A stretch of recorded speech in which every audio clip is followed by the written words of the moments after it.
Nami has locked a bruised and beaten Luffy in a cage as punishment for causing the ship to go over the waterfall instead of using the safer option and risking everyone's lives once again.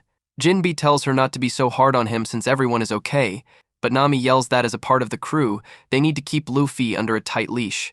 Her rage scares him to the point that he believes she has Haoshoku Haki, but Chopper tells him to just avoid her when she is mad.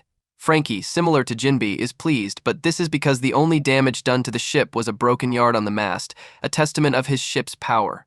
Anu's Kyo arrives with the newspapers and Robin distributes the new bounties for the Straw Hat Pirates, with Luffy being referred to as the senior captain and his crewmen as the senior officers of the Straw Hat Grand Fleet. Chopper's bounty increased to belly 1,000, which even though is higher than his previous, it is still small due to him still being considered the Straw Hat Pirate's pet, much to Chopper's annoyance.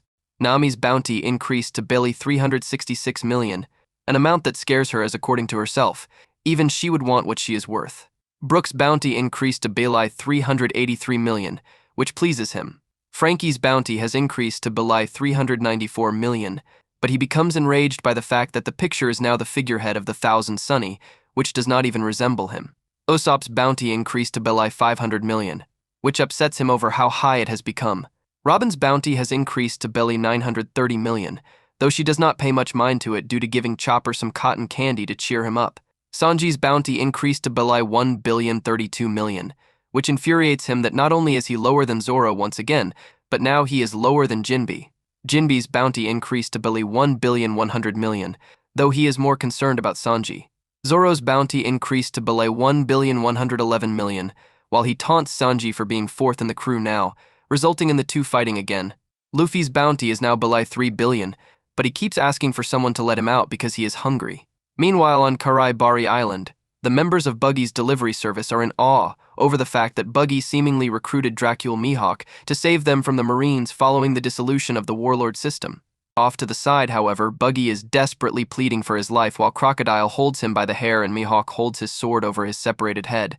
Crocodile tells Buggy that Cross Guild was supposed to be led by himself and Mihawk, so the fact that Buggy is considered the boss instead is an insult to his pride.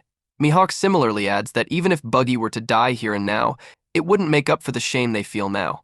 Galdino tries to curry favor with Crocodile as he had once worked for him in Baroque works, much to Buggy's fury, while the other members of his crew believe all they can do is follow Crocodile now. As it turns out, following the dissolution of the warlord system, Crocodile contacted Mihawk and suggested they team up to form an organization that would scare the Marines, using the fact that Mihawk has decided to relocate himself due to constantly being attacked by Marines as justification, and that beforehand, he was once known as the Marine Hunter. Following their team-up, Crocodile and Mihawk made their way to Bari Island, destroying the Marines' ships as a result. This causes Buggy's men to believe that Buggy was risking himself by summoning Crocodile for help, as rumors were circulating that he was his subordinate. However, what they do not know is that Buggy took out a huge loan from Crocodile and became fearful he had come to collect his debt. When Crocodile confronts him, he admits he is surprised Buggy stuck around since he figured he would have bailed by this point, which he would have had his subordinates not seen him and expressed belief he would help them.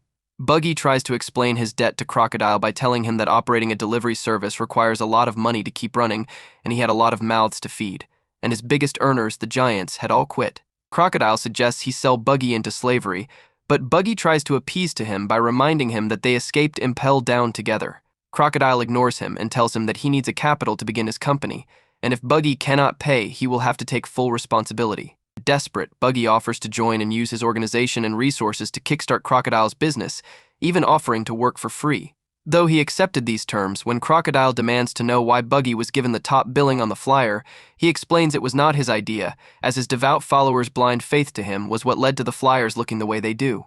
Ultimately, Mihawk decides that it would not be a bad idea to let Buggy be the organization's figurehead, as he would personally rather live peacefully than be considered an emperor. Crocodile agrees to Mihawk's views, especially since the two of them can do away with Buggy should they need to. His life spared for now, Buggy announces the two as Cross Guild's executives to his men, who mistake his tears of fear over his fate for tears of joy. As for how Buggy became an emperor, at Marine HQ, the Marines discussed Buggy's accomplishments, him being considered the mastermind of the Impel Down mass escape, having a close relationship with Shanks, and the fact that Crocodile seemingly came to his aid and made contact with Mihawk prior, and that Cross Guild's marine hunting movement is attracting attention from many shady organizations, thus making it a very dangerous threat to them. They decided to award Crocodile a bounty of belly 1,965,000,000, Mihawk a bounty of belly 3,590,000,000, and Buggy belly 3,189,000,000, with his reputation being the foundation of his new status as an emperor. Meanwhile, on Momoro Island, Emporio Ivankov tells Koala to cheer up since Sabo and the rest of the commanders are all okay, and she does.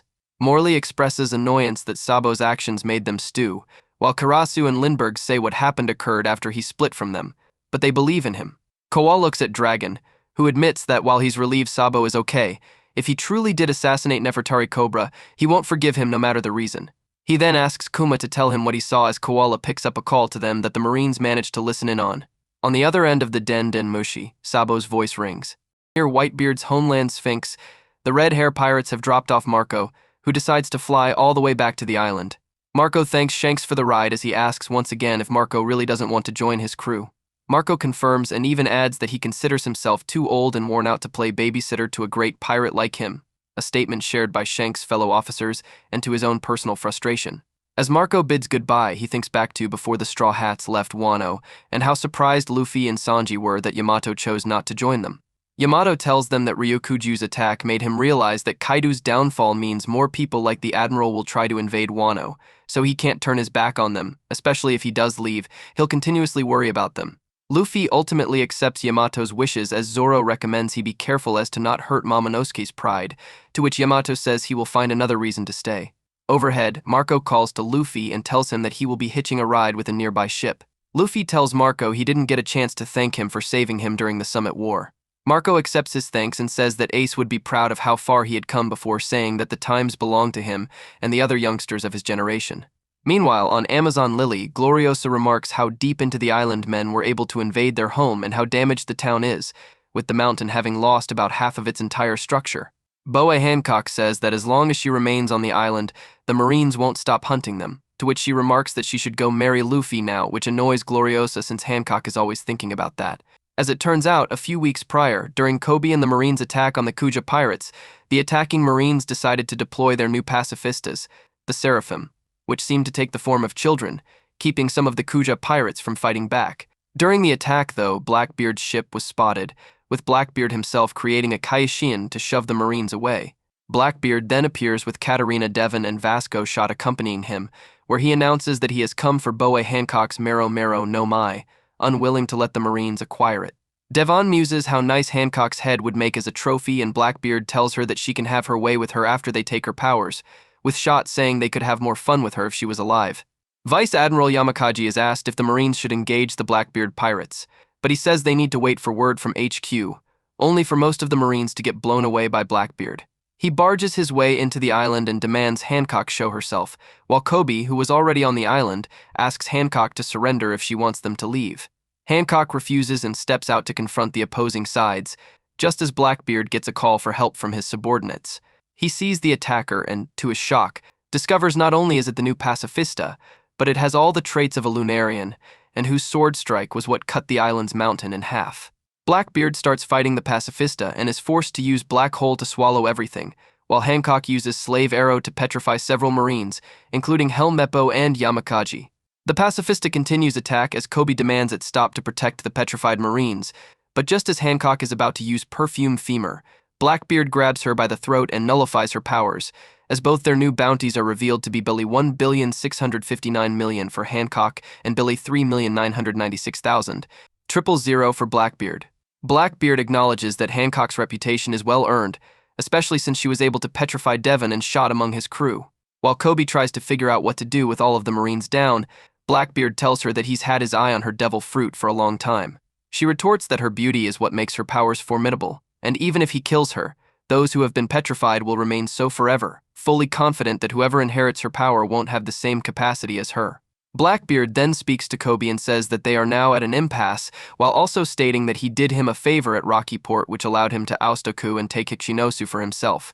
Blackbeard asks Kobe if he thinks Hancock will turn everyone back to normal if he unhands her, and Kobe says that if she didn't, it would be a headache for him.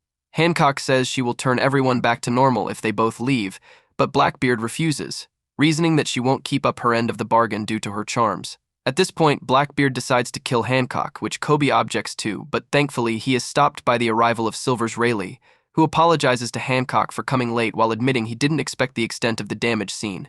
He also says to a shocked Blackbeard that even though he was once Whitebeard's apprentice, he doesn't like him. As he draws his sword, he asks Hancock to release everyone while he makes sure to de-escalates and that everyone leaves the island. In the present day, Hancock thanks Rayleigh for saving her as Shakuyaku, who not only accompanied Rayleigh but is also revealed to be the former Empress of Amazon Lily from 2 generations ago and the former captain of the Kuja pirates. Says that Vegapunk's modifications to marine ships means that the Calm Belt is no longer a safe place for them. Gloriosa says that she genuinely thought they were finished, and Rayleigh even adds that they were lucky, as it was his reputation that ended the conflict, and that he won't be able to beat Blackbeard head-on due to his old age. Rayleigh then says that the Marines are aiming to use the new pacifistas to replace the 7 warlords of the sea, with Boa Marigold and Boa Sandersonia remarking that the 2 that were deployed didn't have a scratch on them, and even one of them looked like Hancock as a child. As for the Marines, they reveal that Kobe was captured by Blackbeard, leaving his current fate unknown. The Straw Hat Pirates read the news and discover the allegation that Sabo killed Nefertari Cobra. Immediately, Luffy yells that he doesn't believe Sabo would do such a thing, and Robin sides with him, revealing that the Revolutionary Army's enemy is the world nobles, not regular kings. They also read that Vivi has gone missing, and Luffy orders that course be set for Arabasta right now. Zoro tells him that it is pointless because Vivi was last seen in Mary Geoise, but Luffy simply says they head there instead, while Zoro kicks over a chained-up barrel that has caribou inside. Zoro reminds Luffy that Mary Geoise is the den of their enemy, but Luffy simply calls him a chicken while Zoro retorts that they need more information. Sanji sobs over Vivi's condition while Chopper laments that her father was dead, as he was nice to them back in Arabasta, something Usopp agrees with. Nami is also worried for Vivi's safety as well, and Jinbe comments how tumultuous the Levely was. Frankie and Brook state they don't believe Sabo killed Cobra, with Brook even adding he's never known anyone displeased with the Sand Kingdom. At that point, Nami bursts into tears and Luffy yells they need to save her, but Zoro demands everyone calm down. He asks Luffy if he remembers telling them that Ace had his own adventures and how he trusted him to handle himself up until he absolutely needed help. As such, he feels Vivi should be treated the same way because he knows how tough she is. Luffy, Nami, Chopper, and Sanji, however, retort that he can't stop them from worrying about her and start name-calling him, leading to a fight between him and Sanji once again. Robin, meanwhile, says that so much transpired while they were in Wano, particularly that the abolishment of the 7 warlords of the sea sent Crocodile, Buggy, and Dracule Mihawk back out to sea and lead to the founding of Cross Guild and Buggy's ascension as emperor, which Luffy correctly deduces was due to a mix-up. Robin asks Luffy if he wants to hear about the others listed in the paper, and he says he will leave it in her care and to alert him if there is anything big to keep his eye on, which she accepts. Luffy lays down on his back and once again says that Sabo is innocent, even telling everyone about how his dream was so no one would get their freedom taken away from them like his was as a kid. He reminisces over the day he, Sabo, and Ace made an oath and Luffy tells everyone what he told them, resulting in a surprised reaction from everyone, with Usopp saying what Luffy wants is impossible despite his beliefs. It then occurs to Luffy that he had never actually told them what he told his brothers and Shanks, but simply says that at the end of his dream, that is what he wants. The crew's reactions become one of encouragement, and Frankie declares to Luffy that becoming the Pirate King is the bare minimum to achieve it, adding that there is to find only one road poneglyph to get to Laugh Tale, but Robin tells him it's not that easy, since no one has seen that poneglyph in years and there are no clues as to where it may be. Meanwhile, at Marine HQ, the Marines track where Sabo is calling Momoro Island from and learn it is Lelouchia Kingdom, one of the nations the Revolutionary Army helped rebel.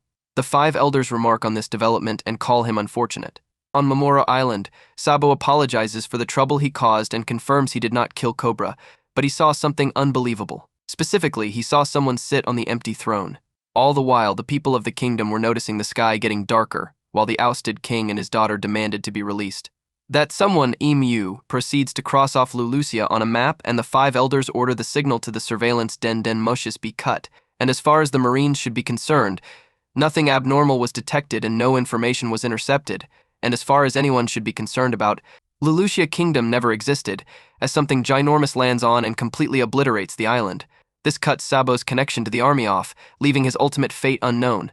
A few days later, the Straw Hats are sailing in the climate range of a nearby winter island as the seas are filled with icebergs and strong winds. They then notice a huge column of water in the air, which Nami says is a warm eddy being forced upwards. Nami tells Jinbe to get everyone away, but Luffy and Sanji sense a woman trapped in the current. Zoro cuts the current in half using Yakodori as Chopper walks out and gets swept away by the wind. Luffy's attempt to save him results in him getting swept away too, but the woman gets blown out of the current, and she turns out to be Jewelry Bonnie in her child form, with a new bounty of Bailey 320 million. Luffy grabs Jewelry Bonnie by the ankle as she wakes up, gasping for air. However, she reveals that not only was she being chased by a monster underwater, but that monster was now below the Thousand Sunny. She tells the crew to look down, and they do so to see a horrifying monster about to swallow them whole. They are able to get out of the way as the monster, which seems to be a giant metal shark, breaks the surface of the water and knocks the ship into the air. Jinbe notices that Luffy, Chopper, and Bonnie have fallen into the sea, and he asks Frankie to take the helm while he dives in to rescue them. Frankie activates the Thousand Sunny's ship bottom rabbit screw and starts moving the ship away from the shark at rapid speed, but the shark fires several torpedoes at the ship, causing it to capsize and knocking everyone into the water. Jinbe grabs the three as he hears the explosion, and when he resurfaces, he sees that the current is too strong for any ship to steer through. The shark opens fire on him, but he has the three devil fruit users take a deep breath before he dives back down. The other Straw Hats, meanwhile, are unable to get back to the surface because of the current's strength, and just as the shark is about to eat everyone, a large robot appears from behind it and bashes it. Meanwhile, on a nearby island resides Marine Base G-14, where Tashigi is caring for the children rescued from Punk Hazard. As Mocha says that she and the others have gone down in size, Tashigi's attention is interrupted by the G-14 commander and Vice Admiral Dahl, who demands she do something to silence Helmeppo. Tashigi says she cannot, since she understands that he is worried about Kobe, as is herself. Sure enough, Helmeppo and Marine HQ Commander Hibari, both of whom are part of SWORD, are begging Marine HQ Rear Admiral and fellow SWORD member Prince Grus to go with them to Hachinosu to rescue Kobe. Grus refuses because of the fact that Hachinosu is Blackbeard's home turf. When Helmeppo suggests they get some seraphim since they are so close to Egghead, Grus once again shoots down his idea, saying that no one is in any position to act, especially with them unable to contact Drake either. For now, all they can do is just try to remain calm until the situation changes. With Luffy's group, Jinbe was able to get everyone to land, and while everyone dries off, Bonnie, who has returned to her adult form, reminds Luffy that she is also a member of the worst generation, but while she considers him her enemy, she does thank him for saving her. She does ask about his wanted poster looking different, but all Luffy says is that is how he looks when he is free. She asks if he is worried about his crew, and he says he is not since he trusts them completely, which causes Jinbe to ask her where her crew and ship are. Bonnie tells him that she came alone, and her ship was eaten by the metal shark, before stating that she is hungry. Luffy realizes he is too and says they should find a restaurant, but Bonnie reveals to him that they are nowhere near one, as the island they are residing on right now is called Egghead, the world government-owned island that is said to be 500 years in the future, which also houses Dr. Vegapunk's research lab. She then tells Luffy that she has business with Vegapunk, which is why she is here. As for the rest of the crew, the large robot picks up the Thousand Sunny, saving everyone from drowning.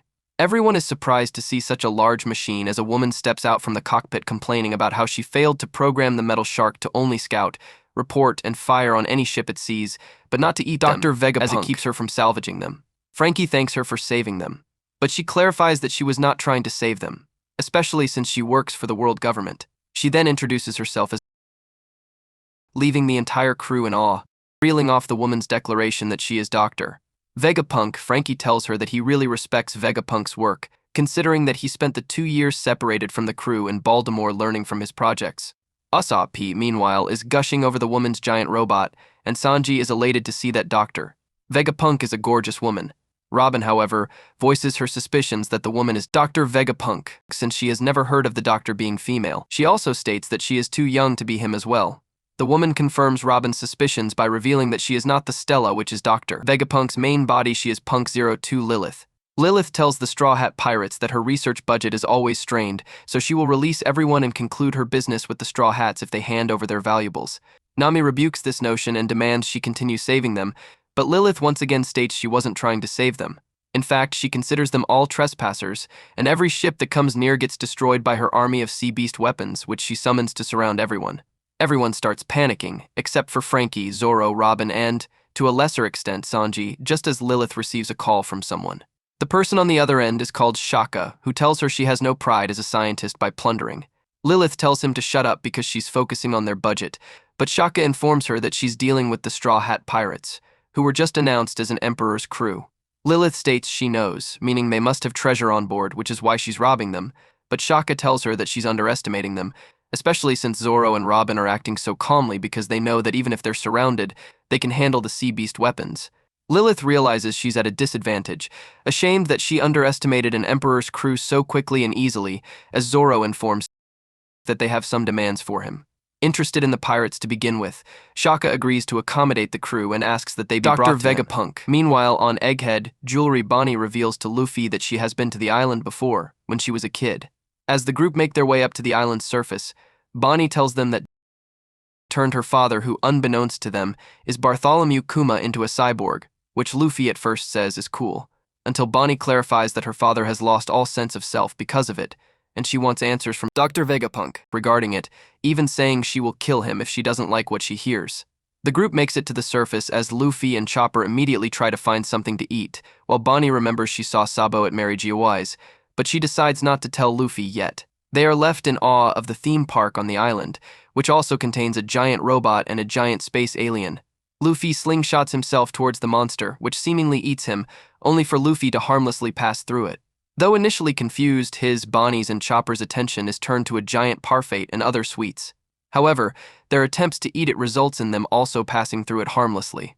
Even more confused, Bonnie realizes that the sweets they see are holograms, 3D images made of light. In other words, it's not real. Though this explains why Luffy wasn't hurt by the monster since it was a hologram too, he becomes furious over the food trick. Chopper then notices a machine with various food signs on it, but Bonnie thinks it's another hologram. Jinbe then speaks up and says that he noticed that the waters surrounding the island were cold, yet the island feels very warm. Just then, a large girl appears and explains that that is because she created an island AC to control the temperature of the island itself. Luffy is shocked by the large woman and attacks her, thinking she's a hologram too, only for the girl to punch him back in annoyance and knock him into the machine Chopper and Bonnie were looking at. This results in the machine creating some food, which they quickly realize is real, and they proceed to start feasting on the machine's creations. The girl tells the group that the machine is called the automatic cooking machine, which can produce over 500 different meals at rapid speed, provided there's enough food material. She also tells the three of them that she appreciates that they like her machine, but she says that it will only work if it is built according to the specs, and there aren't enough people, resources, or money in the world who can mass produce it, a sentiment shared by her AC unit. Her frustration over this fact causes her to punch the holographic monster, which surprises everyone. She explains that she has light pressure gloves which allow her to come into contact with light images as if they were real. Jinbe finally asks who the girl is, and she introduces herself as Dr. Vegapunk, specifically Punk 05 Atlas. Everyone is left in shock by this, particularly Bonnie, who assumes she is lying. Elsewhere, CP0 agents Rob Lucci, Stussy, and Kaku are en route to Egghead with a seraphim resembling Bartholomew Kuma. Kaku informs Lucci that while there is only one Dr. Vegapunk, his constant busy schedule leaves him not enough time to do everything. As such, he created 6 satellite bodies to split himself into, thereby giving himself more hands, even though they are all him. Lucci comments that he feels like the weird one for being the only one thinking that it is impossible, and how geniuses are such a pain, and he says that their mission is to first return the seraphim to the island, then eliminate every one of Dr. Vegapunk's bodies while keeping his lab intact. Lucci asks if the reason the world government wants the smartest man in the world eliminated is because of the Lulusia Kingdom incident, but Stussy and Kaku remind him that they are not supposed to ask questions. Bonnie, Luffy, and Chopper finally finish stuffing themselves, with Atlas commenting on how huge everyone is now, though Jinbe points out that he was always rather large. A mechanical dog called the Recycle Wand starts eating up the trash as Atlas goes back to work. After she leaves, the group notices some other people walking around, and Bonnie assumes they are assistants of some kind. Jinbe asks why they are appearing now since the whole place was empty just a minute ago, but his attention is turned to Luffy, whose outfit has now changed into something similar to what Atlas and the others are wearing. Luffy remarks on how good the clothes feel as Bonnie asks where he got them, to which Luffy shows her another one of Dr. Vegapunk's inventions, which generates clothes. Bonnie uses it and changes hers to a battle uniform of some kind. Chopper changes into something similar while Jinbe dons a tropical shirt. Just as Bonnie is about to part ways with the Straw Hats, Luffy sees what he thinks is Bartholomew Kuma coming towards them wearing a police outfit. The pacifista charges the group and attacks them, stating that they have actually stolen those clothes. The group gets out of the way as Luffy decides to fight back. Just as he is about to attack the pacifista, Bonnie stops him and tells the three that Kuma is her father and the only family she has left. The Straw Hats are left shocked by this revelation as Bonnie continues to plead with them to not hurt her father, but just as the pacifista is about to fire on her, Luffy charges at her telling her that that is not the real Kuma, as the pacifista blows open a hole on the island. Meanwhile, in a certain sea in the New World, the Blackbeard pirates have ambushed the Heart pirates. The polar tang starts taking on water as Law tries to find a place for him and his crew to escape. All of a sudden, Law turns into a woman, and soon, the rest of his crew start turning too. As everyone tries to get a grip on the situation, the ship surfaces and Law turns back to normal, having learned from his fight with Kaido and Big Mom that any devil fruit power can be overwhelmed by a great deal of haki, which he used on himself. As the crew reaches land, the doctor of the Blackbeard pirates, Doc Q, comments on how Law was able to nullify his feminization disease he infected the crew with. As it turns out, Doc Q had eaten the Shiku no Mai, which allows him to craft and spread any kind of sickness. Also with him were Van Augur and Jesus Burgess, both of whom consumed devil fruits, as well the Wapu no Mai for Augur, which allows him to teleport people, and the Riki no Mai for Burgess, which gives him inhuman levels of strength. Augur warps Burgess to the island, where the latter picks up a mountain to throw at the Heart pirates.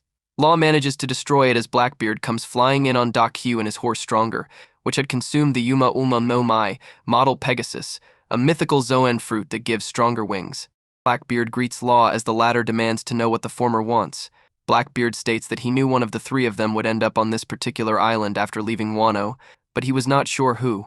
He tells Law that he suspects Law claimed Kaido's road poneglyph and that he plans on claiming Law's poneglyph copies for himself.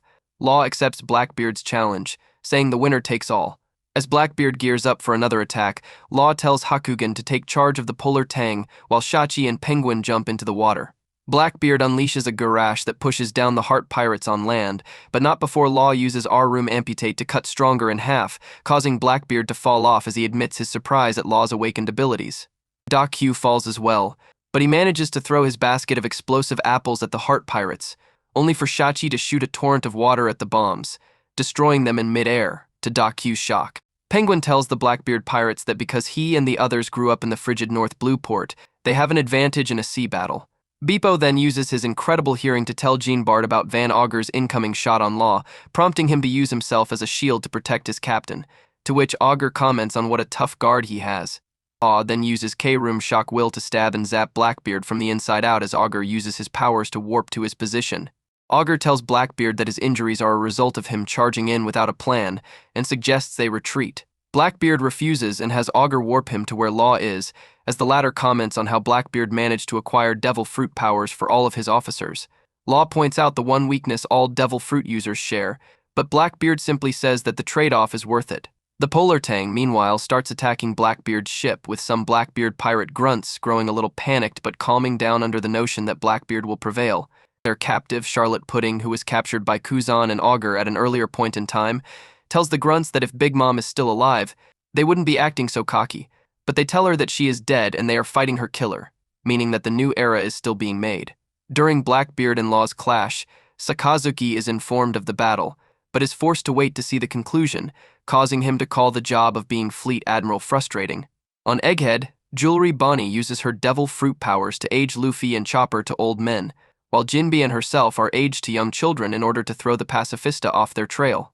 Luffy tells Bonnie that she can't stop him from fighting the Pacifistas, even if they look like Bartholomew Kuma, with Chopper scolding him and apologizing to Bonnie, saying their previous run-ins with Pacifistas have been less than pleasant. Jinbe says that the Pacifistas are clones of Kuma, so it makes sense that he would have a family. He then tells Bonnie what he knows about Kuma so far.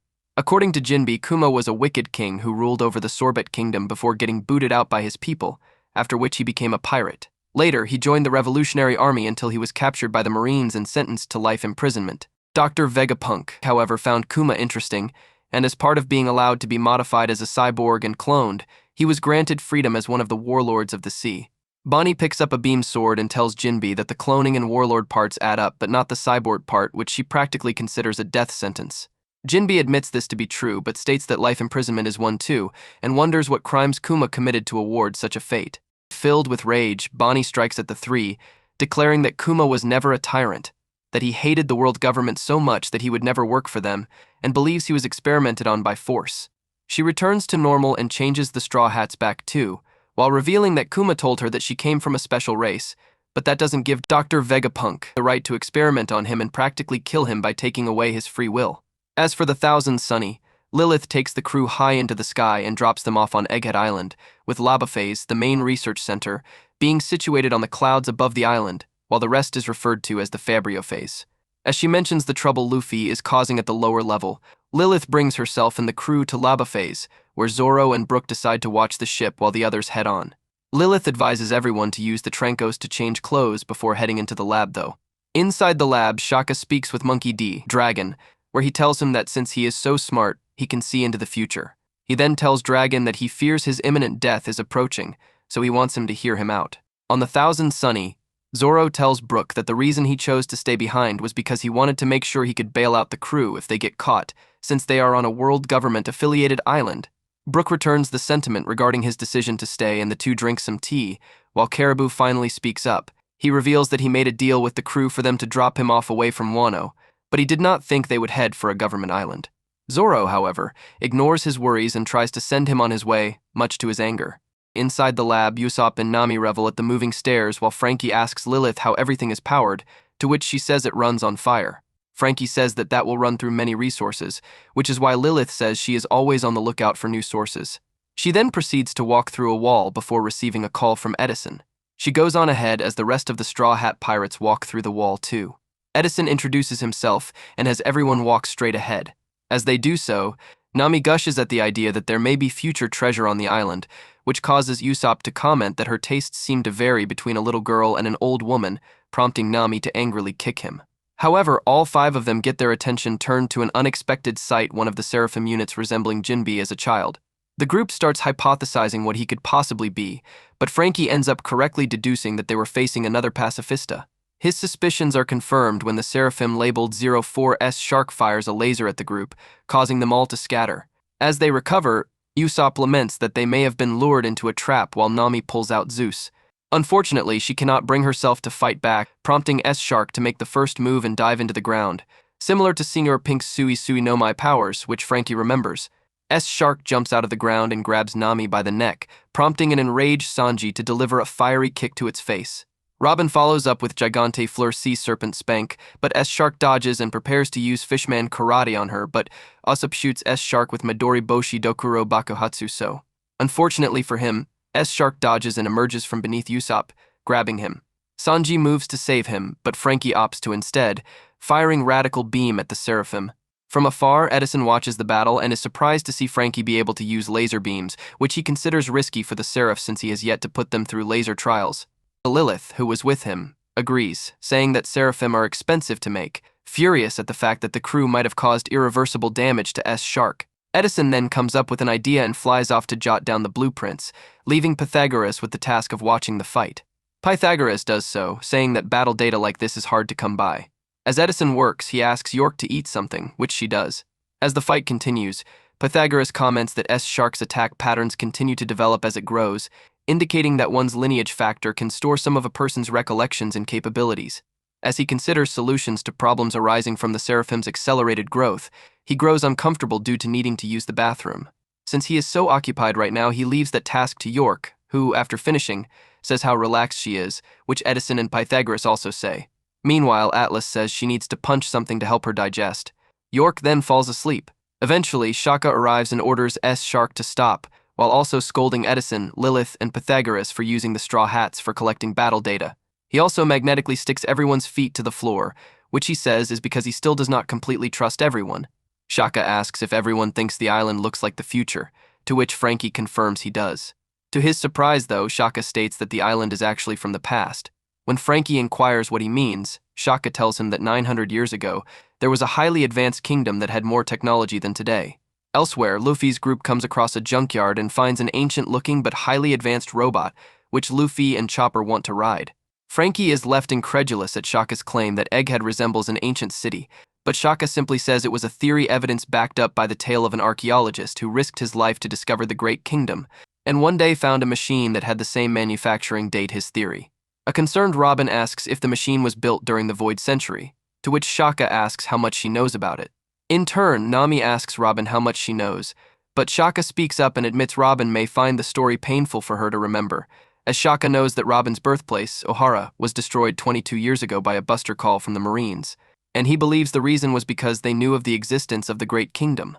Shaka continues saying that the Void Century is a period of war between the highly advanced civilization that once existed and 20 other kingdoms, with the 20 kingdoms winning and eventually becoming the world government. He also reveals that the world government had tried to erase any knowledge about the ancient kingdom because of their intention to have absolutely no one carry its ideals.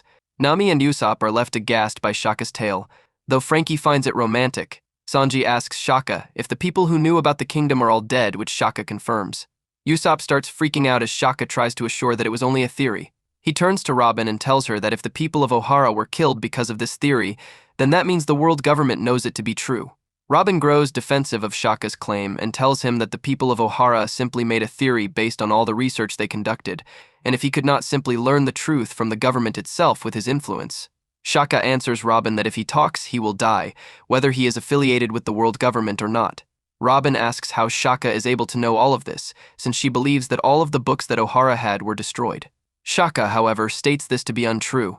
He acknowledges the day Ohara was destroyed with only her as the sole survivor, as well as how the world government labeled the people as evil with a desire to take over the world. About a month later, though, he decided to visit what remained, revealing that he was actually a close friend of Clover, Robin's mentor, which surprises her. Shaka tells Robin that Clover was once an adventurer, and his interest in the Void Century was what compelled him to travel the world collecting books, even though it meant he would be captured by the Marines multiple times. In the end, he became the #1 archaeologist in the world before gathering all the other scholars in Ohara, making it a sanctuary for them, which is why he believes his ultimate fate was so tragic. When he went to Ohara, he saw that the scholars all gave their lives to save the books, which they threw into the lake to save from the fire. He surmised that if the Marines saw the books, they saw no value in them and left them, which Shaka considered a victory for the people of Ohara, to the point that it brought him to tears.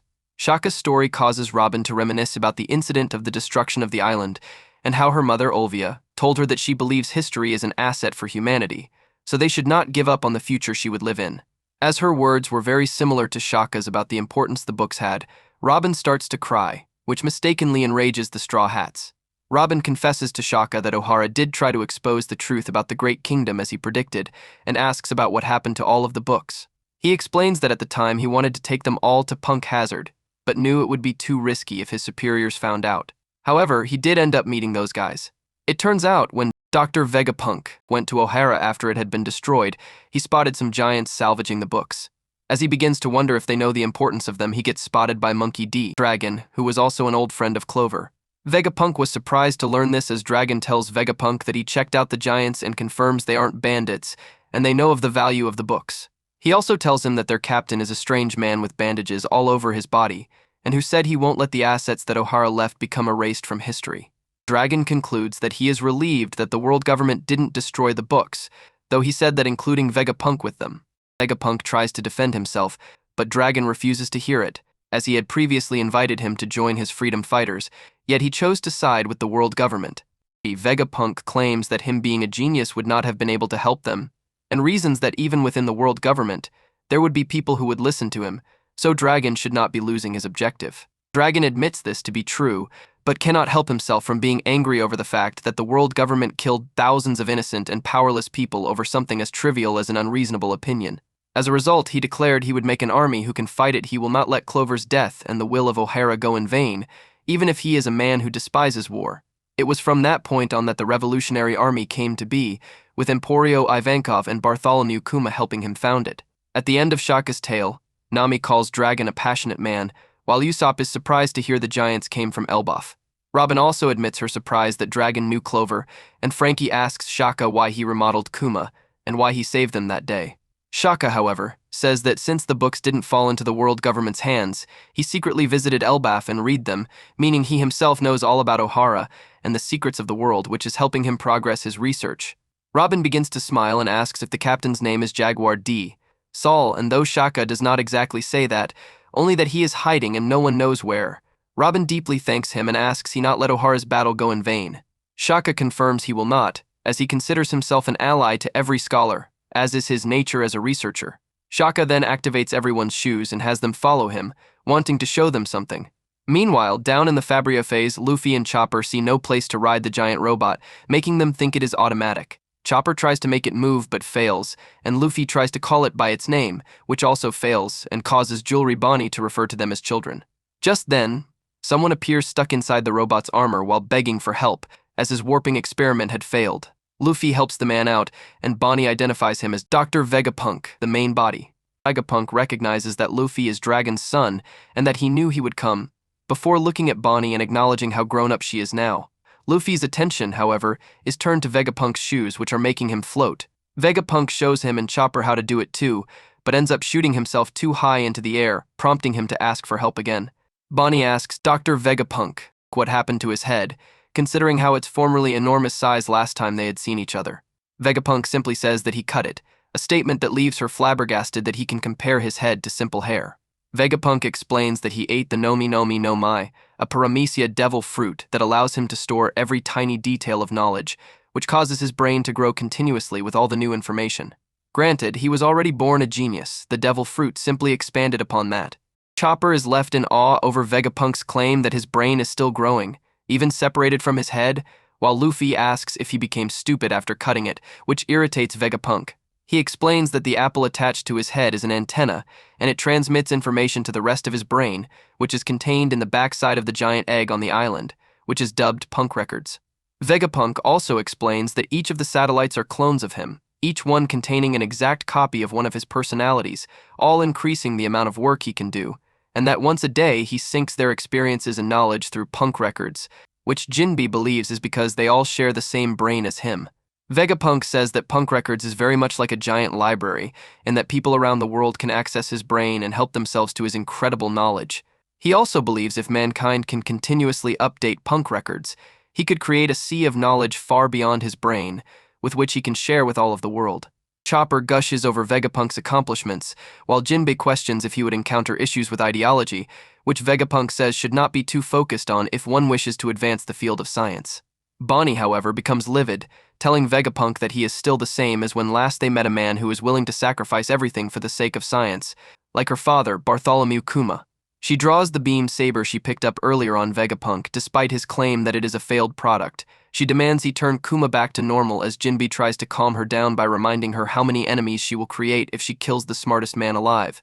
Vegapunk then tells Bonnie that the reason why the beam saber is a failed product is because it keeps attracting insects, and as if on cue, several of them swarm towards her, causing her to faint from shock. Chopper tries to check on her as Vegapunk admits Bonnie has every reason to want him dead, but he shifts topics to that of his artificial devil fruit, as he had heard rumors that there was another dragon in Wano other than Kaido. Luffy confirms this as Vegapunk tells him that he considers it a failed experiment, even though he spent 20 years researching Kaido's lineage factor. Luffy, however, states that the devil fruit is not a failure because it allowed Momonosuke the same capabilities as Kaido himself. Vegapunk, however, reveals that he considers it a failure because the dragon's color is pink, in contrast to Kaido's azure, causing Jinbe to call him a die-hard perfectionist. Luffy asks Vegapunk if he can move the large robot they found, as he thinks he built it, but Vegapunk tells him he did not. He also reveals that it once attacked Mary Geoise 200 years ago, and was built more than 900 years ago. Vegapunk himself does not know why it was built, but he knows that it was not able to destroy Mary Geoise because it ran out of power. The researchers of the time were left wondering where it came from and what its objective was, but the world government ordered it to be destroyed. The researchers, however, hid it to continue studying it across the generations. On the Laba phase, it is revealed that the thing Shaka wanted to show the Straw Hats was the ancient robot itself, and that they saw and heard everything the real Vegapunk said. Robin remarks that 200 years ago was when fishmen discrimination started, and Shaka tells everyone that they built the large robot Lilith was piloting earlier, Vegaforce 01, based on everything they have learned from the ancient robot. His only problem is being unable to replicate its power source. For the moment, though, the crew is relieved to see that Luffy is okay. Back with the original Vegapunk, the former admits he hurt Bonnie, which Luffy agrees with, but he says there is something he wishes to give to her. He then asks Luffy if he can help him escape Egghead. Off the coast of the island, CP0 arrives and asks to be allowed to harbor. Stussy says that Jewelry Bonnie is on Egghead as well, to whom Rob Lucci calls her an eyesore who has escaped multiple times. However, they see no more use from her and decide to kill her if they run across her. Pythagoras tells Shaka that the world government is here, and they have CP0 with them, Rob Lucci included. Lilith suggests he be let in, but Usopp and Nami demand he not be let in due to their past dealings with him. Shaka tells Pythagoras to intercept them and deny their request. On Momoro Island, Kuma starts moving, perplexing the Revolutionary Army. Despite not being able to move properly, he still tries to run off, collapsing and getting back up multiple times. This causes Dragon and Ivankov to ask him to stay, as their battle as the Revolutionary Army is now beginning. Pythagoras thanks CP0 for returning the Seraphim to Egghead and says that it can make its way back on its own. He also says that they can leave since their mission is now complete, but the agents are not so easily convinced. Kaku, in particular, tells Pythagoras not to be so cold to them since they spent a long time trying to reach him, so he should at least show some hospitality. However, Pythagoras says they should try the G14 branch instead. Rob Lucci decides to speak to Pythagoras and asks him if he knows anything about a missing ship near Egghead Island. When Pythagoras asks for clarity, Lucci explains that 2 months ago, a ship from CP5 disappeared, and a month ago, a ship from CP7, and from approximately 2 weeks ago, one from CP8. He asks why none of these world government ships have been seen or heard from again, and Pythagoras says that he should have confirmed they had all departed, but Lilith takes the Den Mushi from him and angrily accuses him of blaming them for the ship's disappearances. Pythagoras manages to get Lilith to stop talking and hangs up on Lucci. In response, Lucci asks that the Seraphim, dubbed S-Bear, needs to use its abilities to get everyone to the island, meaning they would abandon ship and have it be destroyed by the mechanized sea beasts. On Momoro Island, the Revolutionary Army continues chasing after Bartholomew Kuma, who uses his devil fruit powers to warp off the island. In the scrapyard, Luffy asks Dr. Vegapunk why he wants him to take him off the island, especially since his lab is here. Vegapunk admits this to be true, but also says that he has completely used up all of the world government's research funds and has been doing as he pleased since then. Despite this, he does not possess the manpower or resources required to continue bringing his ideas to fruition. He then announces that his big dream is to use science in order to create a world where energy would be provided for all, free of charge. Luffy does not exactly understand, and Jinbe tells him that resources that produce energy are often fought over by other countries, thus resulting in war. Vegapunk confirms and says that energy exists everywhere in the world, and he wishes to convert it to usable power, thereby removing the need for such wars. Though he does not quite understand yet, Luffy, while stating he does not wish to be a hero, says that a person who wants to make others happy is good, but he still wonders why he wants to leave Egghead. Vegapunk says that the energy he seeks to find was what powered the ancient robot, and in trying to find it, he has had to explore the Void Century and ultimately discover the truth. Just then, they hear an explosion, and Vegapunk says that since he had delved too deep, the world government wants to kill him. He also speculates that CP0 has arrived, and further speculates they are responsible for that explosion, resulting in Jinbe and Vegapunk to tell Luffy what CP0 is compared to CP9. In the meantime, Lucci, Kaku, Stussy, and their troops have arrived in Fabrio phase, with Kaku left in awe over the futuristic island. The people see them and are left confused by their unique appearances and arrival as they note that 2 sea beasts were destroyed. Pythagoras tells Shaka that CP0 managed to invade Egghead, causing Usopp and Nami to freak out. Seeing how they were so willing to sacrifice their ship and use S-Bear to strike against them, Shaka decides to respond in kind. He orders all researchers to evacuate and has Atlas head back to the lava phase while also having S-Shark and the Seraphim clones of Dracule Mihawk and Boei Hancock dubbed S-Hawk and S-Snake respectively, ready for battle, with Sentomaru in charge of commanding them. Back in the scrapyard, Vegapunk asks Luffy if he will take him off the island, to which the latter ultimately accepts, even though the deciding factor was because Vegapunk's head is so strange. Nevertheless, Vegapunk expresses his gratitude and tells them to bring Jewelry Bonnie with them to Lava Phase, and that they should all leave before Fabrio Phase becomes a battlefield. With that, Vegapunk teleports away, leaving Luffy and Chopper surprised. Meanwhile, the CP0 agents are confronted by Vegapunk's holograms. Their guns fail to work and Kaku's attacks are proven futile as well, even though he was enthusiastic over fighting something like a space monster. Stussy tells everyone that it is just a hologram, much to their annoyance that she did not mention that fact sooner. Lucci admits that Stussy is well informed, and she says being on Egghead is nostalgic for her. Kaku decides to fly above the cloud that Lava Phase is on, but Stussy points out 2 lines on the cloud. She then says that if someone crosses that line, then lasers will be fired, as what Kaku passed was the frontier dome that serves as an interception system that protects Lava Phase. Kaku ends up getting blasted and falls back down to the ground, prompting both him and Lucci to tell her not to be so coy and tell them these things beforehand. Eventually, Atlas arrives on the scene and tries to fight them, but Shaka warns her that she is no match for them, and he is proven correct when Lucci transforms into his hybrid form and attacks Atlas with Rokuogan, destroying half of her face in the process. Atlas collapses, prompting all the researchers to start evacuating, as Lucci notes that Atlas is still alive. Just then, Luffy and the others arrive on top, and he and Lucci lock eyes. All of the researchers start fleeing after witnessing Atlas fall to rob Lucci, whom Chopper remembers. Lucci's attack makes Jinbe realize that CP0 came to kill Dr. Vegapunk, but Luffy asks Lucci why he is here. Lucci points out that Egghead is still under world government jurisdiction, and Chopper tells Luffy that they need to go. Kaku expresses his annoyance at encountering the Straw Hat Pirates again and Jewelry Bonnie, but he tells Lucci that since Luffy is considered an emperor now, he cannot engage him in combat without permission, something Stussy agrees with. Luffy, instead, has his presence reported to headquarters. After Luffy leaves Bonnie in Jinbe's care, he runs over to the downed Atlas in shock and asks Chopper to tend to her, which he does, but he later states that Frankie may be better suited to handling the likes of her.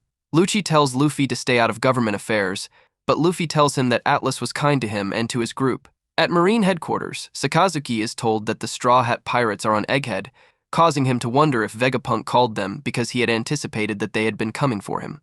He learns that Kizaru is already en route to Egghead and he orders that Lucci not engage the Straw Hat Pirates at any cost. Unfortunately for him, Lucci, having grown fearful of Luffy's power, does indeed start fighting Luffy. Everyone tries to take cover from their duel as Vegapunk's other satellites and the Straw Hat Pirates watch the fight from lava phase.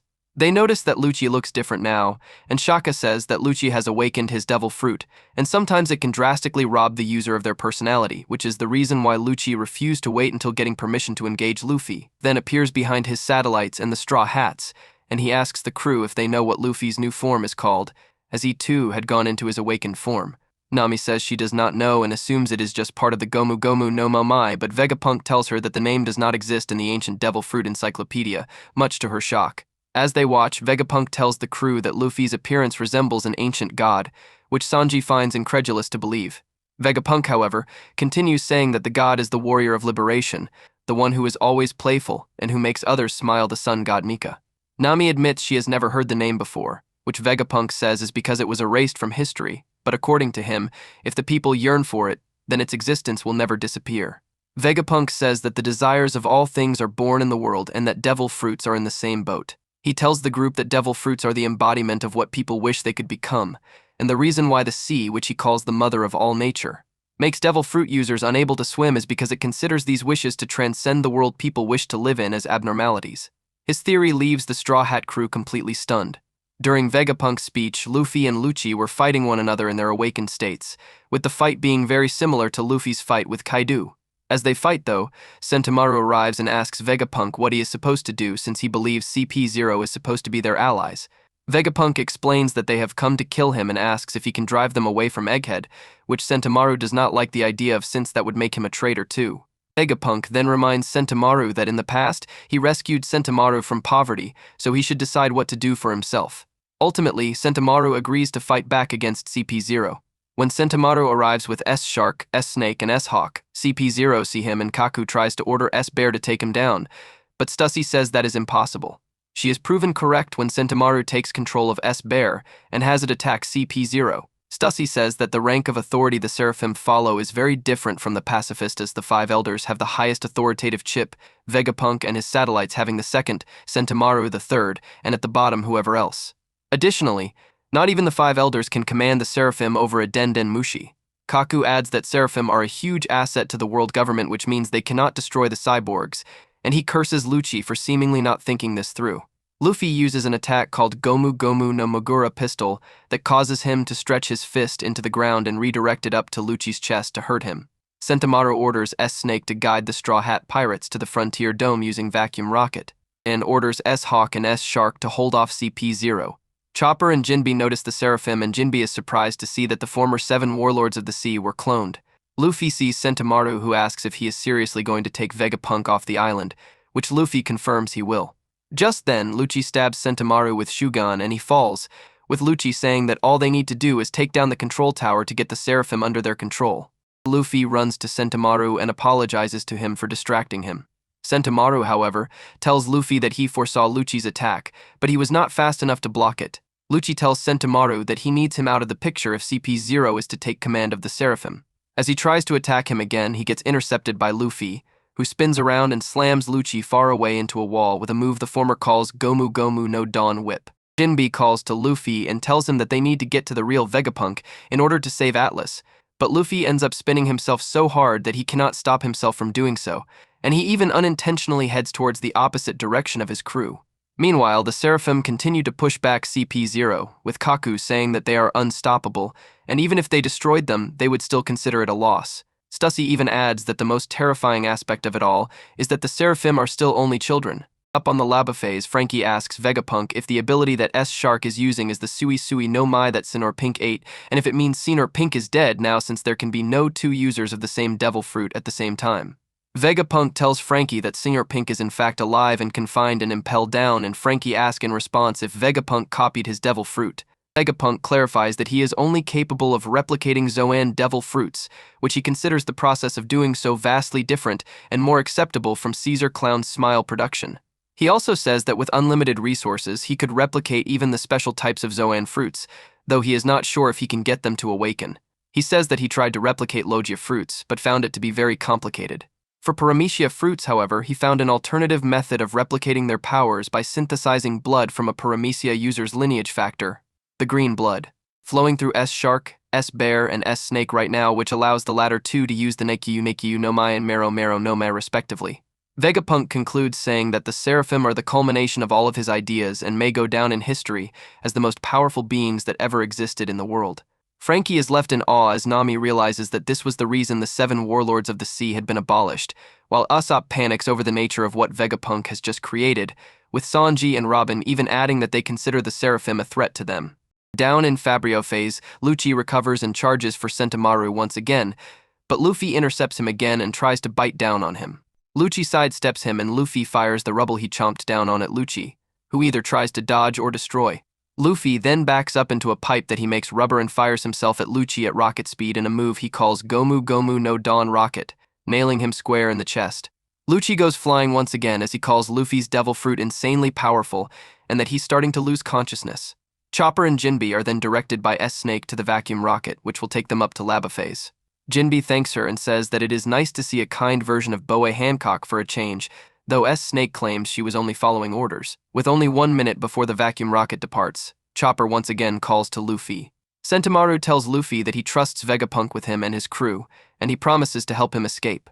Luffy then heads for the rocket and changes back to normal. The speed of the rocket ends up waking Jewelry Bonnie up as they arrive in about 32 seconds, after which the rocket shuts down and the Frontier Dome becomes fortified, with all the researchers being told to barricade themselves until the intruders have been dealt with. As for Sentomaru, he ultimately passes out, which now means that CP0 can command the Seraphim. Stussy suggests they wait for the Marines, but Lucci says it will take too long. All they can do now is block the exits to ensure that neither Vegapunk nor the Straw Hat pirates escape.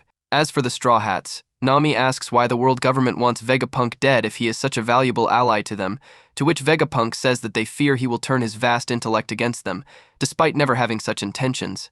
Nonetheless, Usopp and Frankie agree to let Vegapunk on board their ship, with Frankie in particular gushing at the notion of Vegapunk inspecting his ship. Meanwhile, Luffy's group managed to find a place to get Atlas patched up as Bonnie leaves to confront Vegapunk once again, saying that if he cannot turn her father back to normal, then she has no choice left but to kill him, even though others noted that she had simply lashed out in anger. Out at sea, Kizaru makes his way to Egghead with a fleet of warships. He says that theoretically the Straw Hats teaming up with Vegapunk will make for an easy escape, but he does not intend for it to be so. Bartholomew Kuma crashes into the Red Line and falls to the Red Port. His sudden return after escaping Mary Geoise throws the port's citizens into confusion and turmoil. As he stands up despite the damage to his body, an announcement advises the citizens to avoid him and to evacuate the area. The Marines are contacted to confront him as his current programming and purpose are unknown. On Egghead, despite having ordered the troops and Seraphim to block off all possible escape routes, Rob Lucci says that the Frontier Dome is a real nuisance to him. Stussy asks Lucci if he is serious about ignoring the Marines' order to wait for backup. Lucci confirms, stating he does not acknowledge Luffy as an emperor. Meanwhile, in Lava Phase, Shaka comments that CP0 is blocking off all exits, and has most likely destroyed all ships they could use to escape. Lilith is excited, however, at the prospect of fighting back and avenging Atlas, but Pythagoras points out that CP0 cannot reach them. Shaka advises Lilith against going out to attack them. Edison announces a new invention idea, while York asks if something fun is happening. Lilith asks Shaka why they cannot fight back, and Shaka tells her that their main objective is ensuring that Dr. Vegapunk, who is the main body, escapes unharmed. As such, he views himself and the other satellites as expendable, a statement with which Vegapunk himself seems to disagree but feels that Lilith running off on her own will just cause more trouble. Vegapunk apologizes to Sentomaru for what happened to him. When Pythagoras mentions another ally on the island, Edison advises against it because calling said ally would mean they would have no place to hide if they end up in the world government's sights. Nonetheless, Vegapunk calls the ally and they respond that they will help, as they have been waiting for this day. Edison remarks that escape should be easy now, and Lilith says she will take everyone to the port with Vegaforce 01. Vegapunk then turns to the Straw Hats, whom he has finally freed, and asks that they take all 7 of them to the Thousand Sunny, with mixed feelings from the crew. Meanwhile, in the lab's interior, Luffy and Chopper are chasing after Jewelry Bonnie, who mistakenly believes Vegapunk used bugs against her on purpose. Luffy tries to stop her because he promised to help Vegapunk escape unharmed just as he hears a noise. For some reason, the Frontier Dome's defenses have turned off. CP0 takes advantage of this sudden malfunction and infiltrates Lava Phase. After spotting the Thousand Sunny, Kaku tries to destroy it with Renkyaku Amain-dachi, but it gets blocked by Zoro, who was woken up from his nap in response. Kaku is surprised to see his old adversary again. As the satellites get the Frontier Dome back online, they realize that they were too late in keeping CP0 out. They also notice that unless they do something, they may lose their ride off the island, which means they may have to fight back. Luffy, Chopper, and Jinbe eventually reunite with the rest of the crew, and Luffy learns that they plan on leaving soon. He asks if they have seen Bonnie, and Robin realizes Vegapunk is missing. As it turns out, Bonnie is chasing Vegapunk, who desperately asks her to listen to what he has to say. Bonnie refuses and demands to know if Vegapunk can turn Kuma back to the way he was. Vegapunk confesses that it is impossible to do so, but adds that there is a reason for it. Somewhere in the New World, the Kid Pirates find themselves approaching Elbaf, while at G14, Doll tells Garp that she cannot afford to spare any of her men, especially since he plans on confronting Blackbeard. Garp tells her to not be so uptight as she asks if he cleared his mission with the brass, which he says he did not, much to her dismay. Still, he announces that he has already arrived at the base, and he then calls for Helmeppo. The former tells Garp that Kobe has been kidnapped and how powerless he feels that he could not stop it, but Garp tells him to get on board as he plans on launching an attack on Hachinosu to rescue him. Jewelry Bonnie changes into a child and starts crying that she broke something. Feeling sympathetic, Vegapunk walks up to her to see if she is okay and calls for medical attention, but this turns out to be a trap from Bonnie. Once Vegapunk gets close enough, she changes her appearance to look muscular using a special move called Distortion Future, and tries to attack Vegapunk with a pipe. She misses as Vegapunk pleads with her to spare him, but she uses another attack called Toshi Tuki, and this time she hits Vegapunk. As a result, Vegapunk's age gets literally knocked out of him and assumes various shapes, while Vegapunk himself regresses to that of an infant.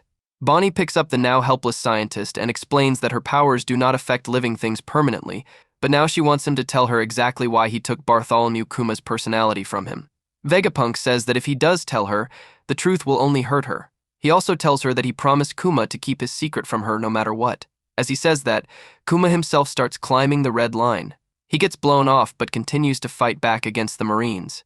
Back at Egghead, Bonnie refuses to believe Vegapunk's words, especially when he says that Kuma voluntarily gave up his humanity, but no matter how hard she tries, he refuses to say anything more about his secret.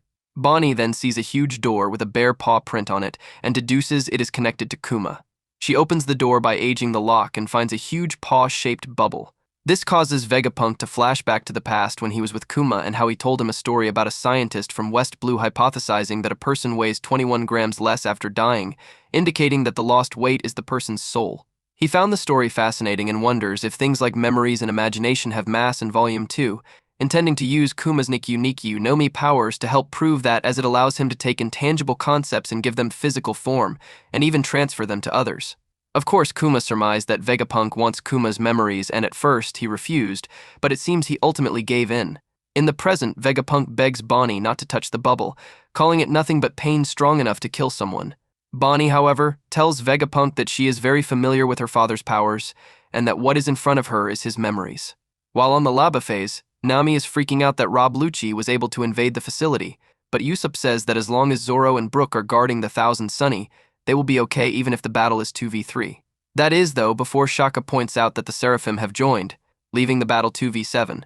Interestingly, Shaka tells the Straw Hats that the Seraphim have the limited capacity to make decisions on their own, and that is most likely the reason why they are backing up CP0 on the Laba phase, despite not being ordered to by them. This poses as a positive thing for the Straw Hats, as it means that if Vegapunk's satellites can issue a command to them, they can regain control as their authority is higher than both CP0's and Sentomaru. Edison and Lilith head off to try and regain control, with Sanji and Frankie taking off to back them up. On the Thousand Sunny, Zoro and Brook witness Kaku in his awakened state, but Zoro remains confident that he can handle him while Brook watches the ship. Kaku attacks Zoro with a move called Kyoku Bigen Kirimanjaro, swirling his neck around while firing his nose. Zoro, however, blocks the attack and deflects his head. Lucci then orders the Seraphim to destroy the labophase before Vegapunk arrives, and they start laying waste to the lab. Suddenly, Stussy bites on Kaku's neck and puts him to sleep. Lucci is left confused by Stussy's actions as she tells Lucci that she will be putting him to sleep too while large bat wings sprout from her back. As it turns out, Stussy is actually a clone of Miss Buckingham Stussy, who was a member of the Rocks Pirates and the very first successful clone of Mads. Though completely caught off guard by Stussy's sudden betrayal, Rob Lucci moves to attack her, but she sidesteps him using Kami Izanshin and jams her lipstick tube, which contains a piece of sea stone, into his neck to prevent him from transforming. Stussy then bites Lucci's neck, putting him to sleep as well. Zoro and Brook are both left speechless by this surprising turn of events as Stussy contacts Shaka to inform him that she incapacitated both agents, revealing that she was the ally doctor Vegapunk reached out to previously. The rest of the Straw Hats are left amazed that Vegapunk was able to sneak a spy of his own into the world government's intelligence branch without them ever knowing her true identity, though Shaka reveals he never intended her to join them. Despite having removed the threat, Stussy tells Shaka that her authority is the same as Lucci's, so she cannot override his orders nor stop the Seraphim. Edison, however, tells Stussy to fall back and let him and Lilith handle the Seraphim. Zoro and Brook try to stop them too, just as Lilith exits the lab. Just as she is about to issue an order, S-Hawk spots her and tries to kill her, but Zoro protects her by clashing blades with S-Hawk. Edison takes the opportunity to issue the order for the Seraphim to stand down just as S-Shark tries to shoot him. Thankfully, he is saved by Sanji, and the Seraphim finally stand down. Stussy then informs Shaka that she has bound Lucci and Kaku with sea stone, and he asks Stussy to join them, which she accepts. Meanwhile, Luffy and Chopper wander the lab in search of Bonnie and Vegapunk. Meanwhile, on Sphinx, Whitebeard's hometown, Marco is informed by the people that while he was away, the Marines invaded trying to claim Whitebeard's treasure, with some of the people calling the bunch no different from other pirates. The leader of the attack was Marine Captain Rattel, who showed no qualms telling the people of Sphinx that because they are not affiliated with the world government, he would not hesitate to kill all of them in order to claim Whitebeard's treasure. To prove his point, he tried to shoot an old lady who badmouthed him, but thankfully he was sent flying away by an unexpected savior in the form of Edward Weevil. Weevil's phenomenal strength ensured that the invading Marines were forced to retreat, if only to wait for backup to handle him. Marco thanks Weevil for his actions as his mother. The original Miss Buckingham Stussy, now known as Miss Buckin, shows up and tells him that Admiral Ryokuju was dispatched to aid the Marines and that, as a result, Weevil ended up getting captured. She tells Marco to rescue Weevil and find Whitebeard's inheritance for her, but Marco's tone suggests his doubt to Buckin's claim that Weevil is Whitebeard's son. This causes Buckin to say that the only person who can confirm her words is none other than Vegapunk himself. Meanwhile, Admiral Kizaru is accompanied by one of the 5 elders, St. J. Garcia Saturn. Kizaru asks him if he has ever met Vegapunk before, and the latter says he had once met him a long time ago, and now he feels what is transpiring now is a shame. World government officials find themselves under attack by a different model of pacifista, this one capable of generating a bubble shield from its hands that can defend against any attack, causing it to be called the strongest shield doctor Vegapunk has created. This model is dubbed Mark I, far surpassing the prototypes used during the Summit War of Marineford. The attacking pacifista, PXII-041, demands the agents surrender and move to Factory B. They do so as they question who was able to give it commands. The one responsible turns out to be Sentomaru, who has woken up and is currently being treated for his wounds. He realizes that the Frontier Dome has been closed and he can no longer contact Vegapunk, and on top of that, the Marines have been looping their communications so he cannot get any updates. Still, now that he has rebelled, he will continue to do as he pleases. As such, he orders all 50 Mark I Pacifista to mobilize and ensure that the Straw Hat Pirates escape Egghead safely with Dr. Vegapunk, and also to keep an eye on the coast as the Marines are acting strange. In the labo phase, Luffy is resting after all of his running around and fighting, which also resulted in his shoes breaking. He asks where Vegapunk and Jewelry Bonnie are, to which Shaka says that Bonnie is still within the building, as it is constantly being monitored. Zoro, Brook, and Stussy make their way inside with new outfits, and Shaka tells everyone present, including Atlas, who was repaired, that the Stella has disappeared, and also that they have lost control of the Frontier Dome, meaning no one can leave lest they be destroyed by the security system. Shaka tells everyone that they need to find the Stella while he himself repairs the Frontier Dome. Frankie asks if searching would be pointless since he is not popping up on any monitor, and Shaka admits this to be true, surmising that the Seraphim caused some damage that may have caused their Compiko surveillance to either be incapacitated or moved out of position, resulting in a blind spot where the Stella may be. Pythagoras contacts Shaka and tells him that there is no one on the third floor in Building C, and he asks him to check the next one. Nami decides to go and find him, thinking that the faster they do, the faster they can leave the island, and she hopes to get some treasure from him. The other Straw Hats and Stussy decide to help find him, but when Zoro decides to go, Sanji and Chopper stop him, knowing he will just get lost himself.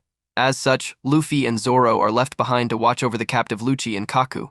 Meanwhile, in room Nikyu, Bonnie finds herself within the memories of her father. She sees him as a child crying, but is unable to do anything as she watches some other people force him to come back, saying they will all die if he does not. Kuma vehemently refuses, saying he would rather die himself. He gets caught and beaten by the other people, where he begs to be saved as Bonnie watches with tears in her eyes. She gets ejected from the bubble and she realizes she needs a strong resolve to keep watching his memories, determined to make sure she understands everything about her father. As Pythagoras continues to search for the Stella, someone approaches him from behind, and an explosion goes off in part of the lab.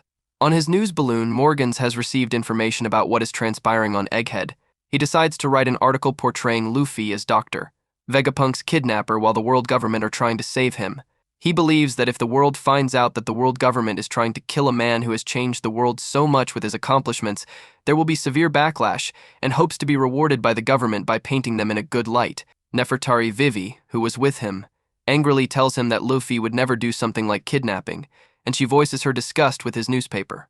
Wapol, who was also there, begs her to keep her voice down, fearing that the government has agents watching and listening in on them. Morgans tells Vivi she has no right to interfere with his work after she spent the previous day crying her eyes out. He also tells her that he does not care if his stories are lies or the truth, as long as they are entertaining, since he is the only one who can shake up the world. Shaka tries to reach Pythagoras following the explosion he heard, but he receives no response. He sends a Kimiko to search the tower, but someone takes it out, cutting off the security image. Luffy realizes that the communication device he is wearing does not operate any longer, as if all communications have been cut off. Luffy tells Shaka as he tries to contact the other satellites, but one by one, all of the Kimiko go off, making him think that someone else is in the lava phase causing trouble. Throughout the lava phase, everyone is searching for Vegapunk. In Tower of Floor 3, Nami and Brook are traveling with Edison. Nami gets sidetracked by diamonds she finds and wants to keep despite Edison telling her that their priority is finding the Stella. When he tells her that they were man-made, Nami is left in awe over such achievements. On Floor 2, Chopper and Robin are with Atlas, who reveals that her face is a mask and she can replace whatever part of her gets damaged. Robin then notices something which Atlas reveals is an artificial organ, which amazes Chopper, though Robin notes she thought Vegapunk had gotten chopped up, much to Atlas' discomfort. In the B Tower, Sanji and Jinbe have gone with Stussy, with Sanji swooning over her and asking if she would call him a dog, while she flirtatiously reminds him to find Vegapunk. Jinbe acknowledges how huge the part of the lab they are in is as Stussy reveals that they are on the weapons manufacturing floor, so they can't be setting off any shockwaves. As for the last group, which consists of Usopp, Frankie, Lilith, and York, the four head to Tower C. They end up finding Pythagoras' body, albeit with his head missing. Thankfully, Pythagoras turned out to be fine, as he had detached his head from his body before he sustained damage. He starts freaking out over what happened just as York walks over to S-Snake. She tells her to wait outside since Edison ordered her to stand down, but instead, S-Snake petrifies York. A confused Lilith tries to get her to stop, but S-Snake ignores and fires a laser at the four. It destroys the bridge they were on and they all fall, though they land safely. Lilith tries to reach Shaka but fails to do so, and when Frankie suggests they fight back, Lilith tells him it is impossible to beat a Seraphim. Back in Tower A, Luffy and Shaka meet up with Zoro as they see that S-Bear and S-Hawk have breached the room. Despite Shaka's attempts to make them stop, the two Seraphim open fire. Thankfully, they evade their attacks while also saving the unconscious Lucci and Kaku, who were in the Seraphim's sights. Shaka begins to fear that Vegapunk himself is commanding the Seraphim if the satellites cannot get them to stop. He also realizes that someone is trying to kill everyone by trapping them and cutting off communications, and that they set up this situation very carefully. Lucci and Kaku then wake up and ask Luffy and Zoro to set the two of them free, offering that they form a truce and work together to survive. Luffy and Zoro respond with a look of disgust. Zoro tells Lucci and Kaku that he does not see a future where after they uncuff them, they would let them cuff them later. Kaku states that they will let them restrain them again, which seems to convince Luffy to help them out, despite Zoro claiming that Kaku is lying to them. S-Hawk then unleashes a powerful flying slash attack with his leg, causing Zoro to realize that the devil fruit power S-Hawk is using is the Supa Supa no Mai, used by former Baroque Works agent Daz Bonens. After moving out of the way, Kaku uses the fact that he has to save them again as reason for letting them help if it means escaping alive. Shaka asks the two agents what their mission is, and Lucci bluntly replies that their mission is to terminate Vegapunk and his satellites, much to Kaku's annoyance that he would give away that information so freely when he was trying to convince the enemy to set them free. Shaka asks if Stussy is on that hit list given her betrayal, which Lucci also confirms. All of a sudden, they hear Nami screaming, which Zoro realizes it means that the other Seraphim are on the loose. Ultimately, Luffy agrees to set Lucci and Kaku free and asks Shaka for the keys. Shaka gives Luffy the keys, saying that he will trust his judgment as long as the Stella escapes safely. Luffy turns to Lucci and asks him if he will not go after his friends once the Seraphim are dealt with. Zoro does not believe they will fall for a taunt like that, but Lucci does, telling Luffy that he wants to kill him first and then go after his friends. S-Bear then fires an Ursus shock, but at that point both CP0 agents have been freed. Luffy assumes Gear 4 bound men and uses Gomu Gomu no Kong gun, while Lucci assumes his hybrid form and uses Rokushiki Oji Rokuwagen to simultaneously attack S-Bear. Zoro and Kaku team up against S-Hawk, blowing him back with Rengoku Onigiri and Renkyaku Hakurai, respectively. Meanwhile, deep within the lab itself, it is revealed that all of the CP5, CP7, and CP8 agents that had been sent to the island have all been imprisoned for the last 2 months. Apparently, when the agents finished their investigation of the island, they tried to leave but were attacked by the Sea Beast weapons, who forcefully brought them back. All of the other agents that followed suit ended up meeting the same fate trying to find their colleagues. The kicker was that they all assumed Dr. Vegapunk was responsible, but he is revealed to have been imprisoned with the rest of them. Vegapunk admits he had no idea any of this was happening, and finds it baffling that word of his research into the poneglyphs was leaked to the world government somehow. The Marines are then revealed to be deploying about 100 ships of all sizes from Branch G9 en route to Egghead. In a small port, on a certain island, a kid asks Shanks if he can take him with him on his next journey.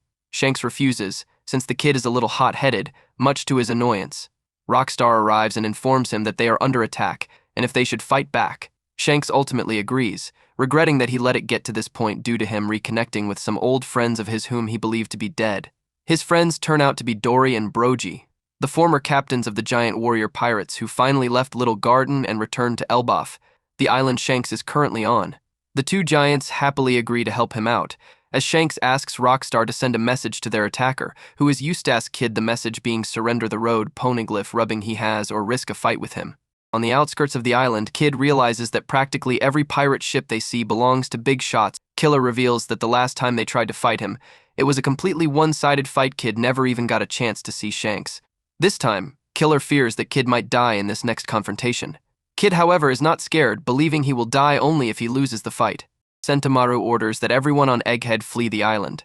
When they ask him why, Sentomaru tells everyone about Ohara, which was completely destroyed because they defied the world government by studying poneglyphs.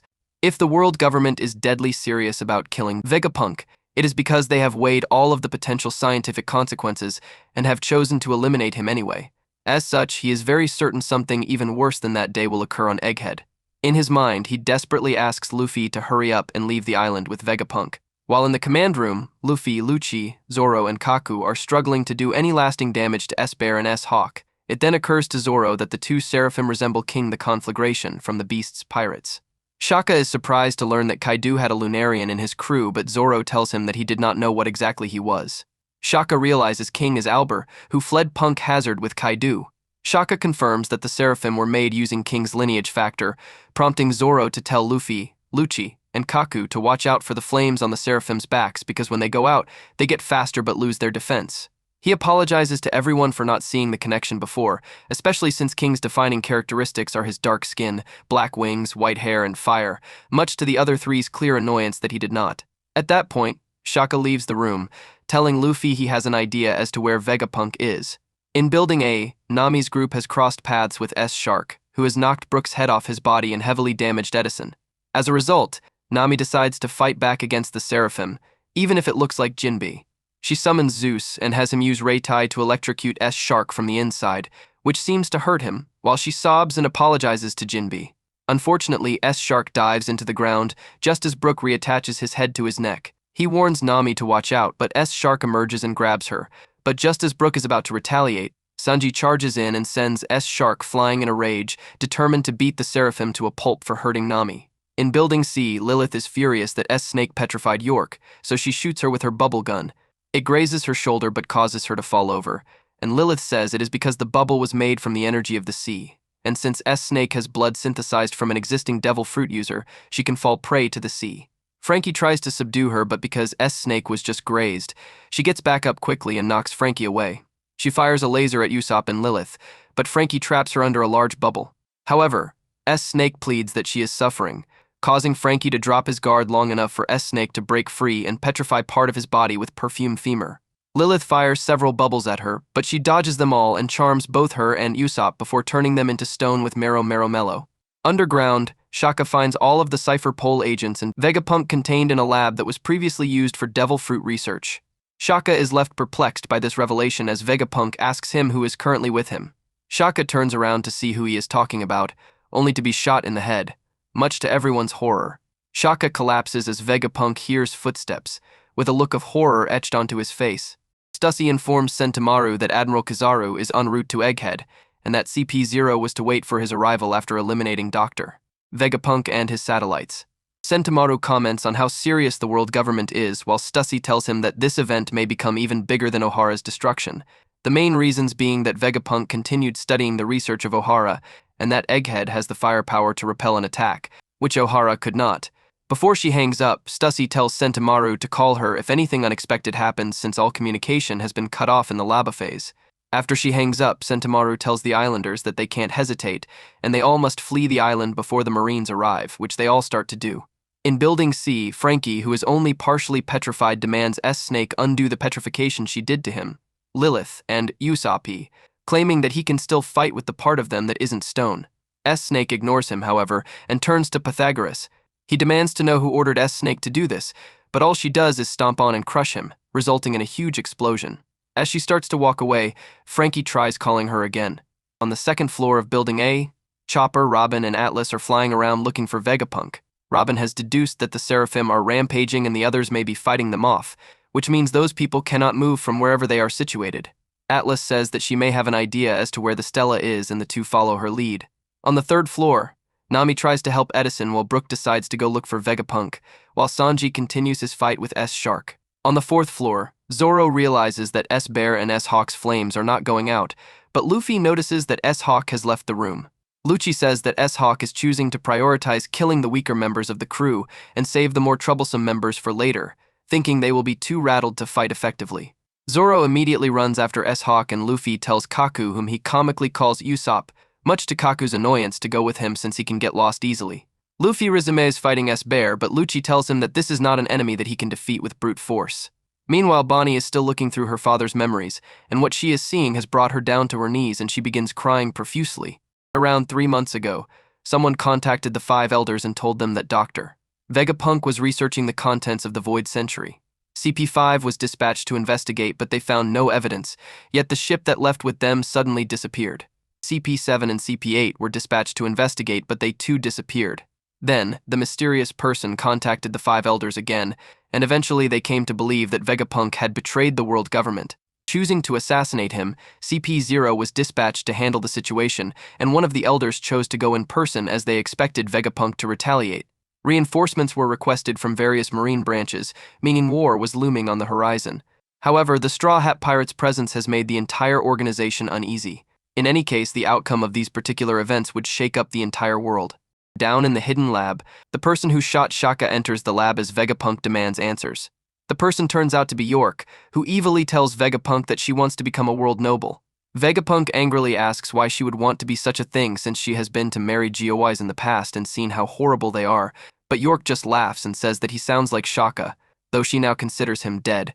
York then tells Vegapunk that she thinks it's too confusing that so many people are walking around calling themselves Vegapunk, and that the world will be better off with just one. A few hours ago, York learned that the world government wants her dead too, but fortunately she has a plan to counter it. She orders the 4 Seraphim to terminate everyone trapped in the lab except for herself, the Stella, and their hostages.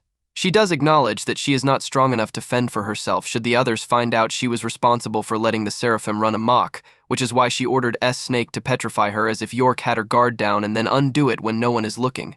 She then tells her the places in the lab she does not want destroyed before sending the Seraphim on their way. Unknown to everyone on the island, a ship belonging to the Blackbeard pirates arrives off the shore. At Elbaf, several pirates loyal to Shanks tell Eustace Kid that he will have to go through all of them first if he ever wants to see Shanks. Kid is unconvinced that the pirate standing before him, Captain Ballfingers Giratini of the Puddle Pirates, Bandleader Memorial Blade, Fugar of the Social Club, and Princess Trembling Peru of the Bourgeois Purse are fleets of the Red Hair Pirates, but Killer reminds him that there are several big names in the fleet, so he should not let his guard down. Shanks tells the other pirates to clear out so they do not get harmed, revealing that despite their reputations as fierce pirates, the subordinates of the Red Hair Pirates are very weak, and they need the Emperor and his crew to protect them. The subordinates cheer for Shanks as he boards his ship. He asks if Kid's wounds from Wano have fully healed, but Yasopp says he looks fine if he is willing to pick a fight. Shanks accepts this and asks for any updates on Blackbeard, where he is told that he left Hachinosu, with Shanks remarking he was sure he would pop up in Wano. Following this, Shanks is given information on Kid, and he calls him a troublemaker. When Kid forms his railgun to launch damned punk at the fleet, Shanks foresees the damage it will cause, warning the fleet to spread out and telling Dory and Brogy to watch his rear while he moves for Kid's ship. Moving to stop Kid's attack, Shanks approaches the Victoria Punk, catching Kid off guard and instantly defeating him with Kamisari. The Kid pirates panic out over their captain and combatant being taken down and beg Shanks not to kill Kid, even giving up their road poneglyph rubbings to appease him. Shanks, however, ignores them and jumps from the ship while Dory and Brogy perform their combined attack Hakuku. Completely destroying the Victoria Punk, they tell the Kid pirates that if they point a loaded gun at someone's hometown, they better expect to meet the same fate. The Kid pirates fall into the sea, while the narration says that at Elbaf, the Kid pirates, led by Eustace Captain Kid, who has a bounty of barely 3 billion, were completely destroyed. On Hachinosu, several pirates report that Kobe has escaped prison and is now running free. Several of them are thrilled by this revelation, as Kobe has a rather high bounty placed on him by Cross Guild for a Marine-ranked captain 5 stars 1 star equals 1 treasure chest of loot. Suddenly, the Skull Rock face starts speaking, saying that it is sensing a tickle on the left side of its chest, which is where they all keep their slaves. The pirates realize all of their slaves are trying to flee, but are told that they need to be kept alive or Blackbeard will be informed. The voice, as it turns out, belongs to Avalo Pizarro, who has consumed the Shima Shima no Mai, meaning he can now merge with the island itself, allowing him to see, feel, and hear everything that transpires on the island. Kobe quickly realizes that his and the other slaves' positions have been revealed, so to protect everyone, he offers himself up as a decoy to keep the heat off the others.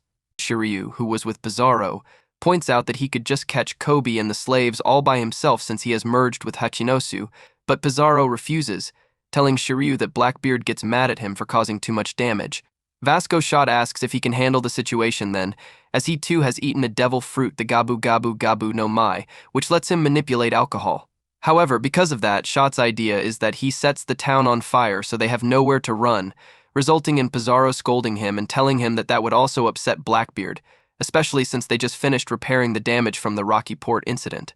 Shot, at least, points out he would be more careful than San Juan Wolf due to his size, as he has consumed the Deca no Mai, which allows him to enlarge his already giant body. Kobe's plan works and he starts being chased by pirates, though he realizes that escaping on foot will be impossible, but thinks it is worth it for the sake of the others.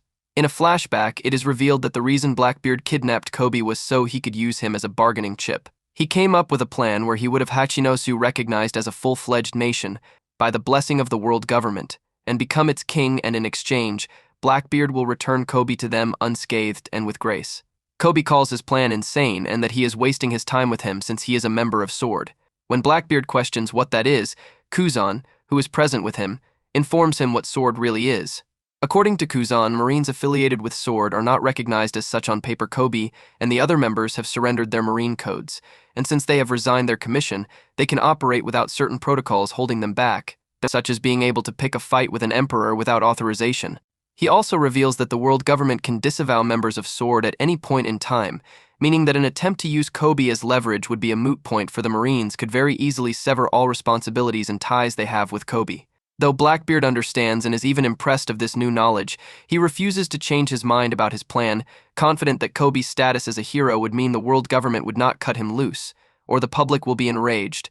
He even says that if things go south for him, he will do significant damage to the world government's reputation, and as insurance, he will have Kobe's captivity publicly leaked, so neither the Marines nor the government could deny that fact.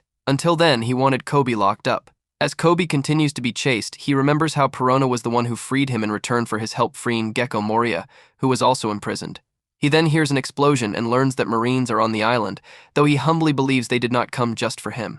The attacking Marines prove to be very strong, with one of them getting his head chopped off only to reveal that he is made of clay, and therefore impervious. On top of that, some of the buildings start moving, which several pirates see is the result of a woman named Kujaku, a Marine Rear Admiral and the granddaughter of Great Staff Officer Tsuru, who ate the Muchi Muchi Nuchi no Mai, which lets her tame anything she whips, including inanimate objects. Kobe is ultimately cornered, but when the pirates try to shoot him, their gunpowder explodes into flowers.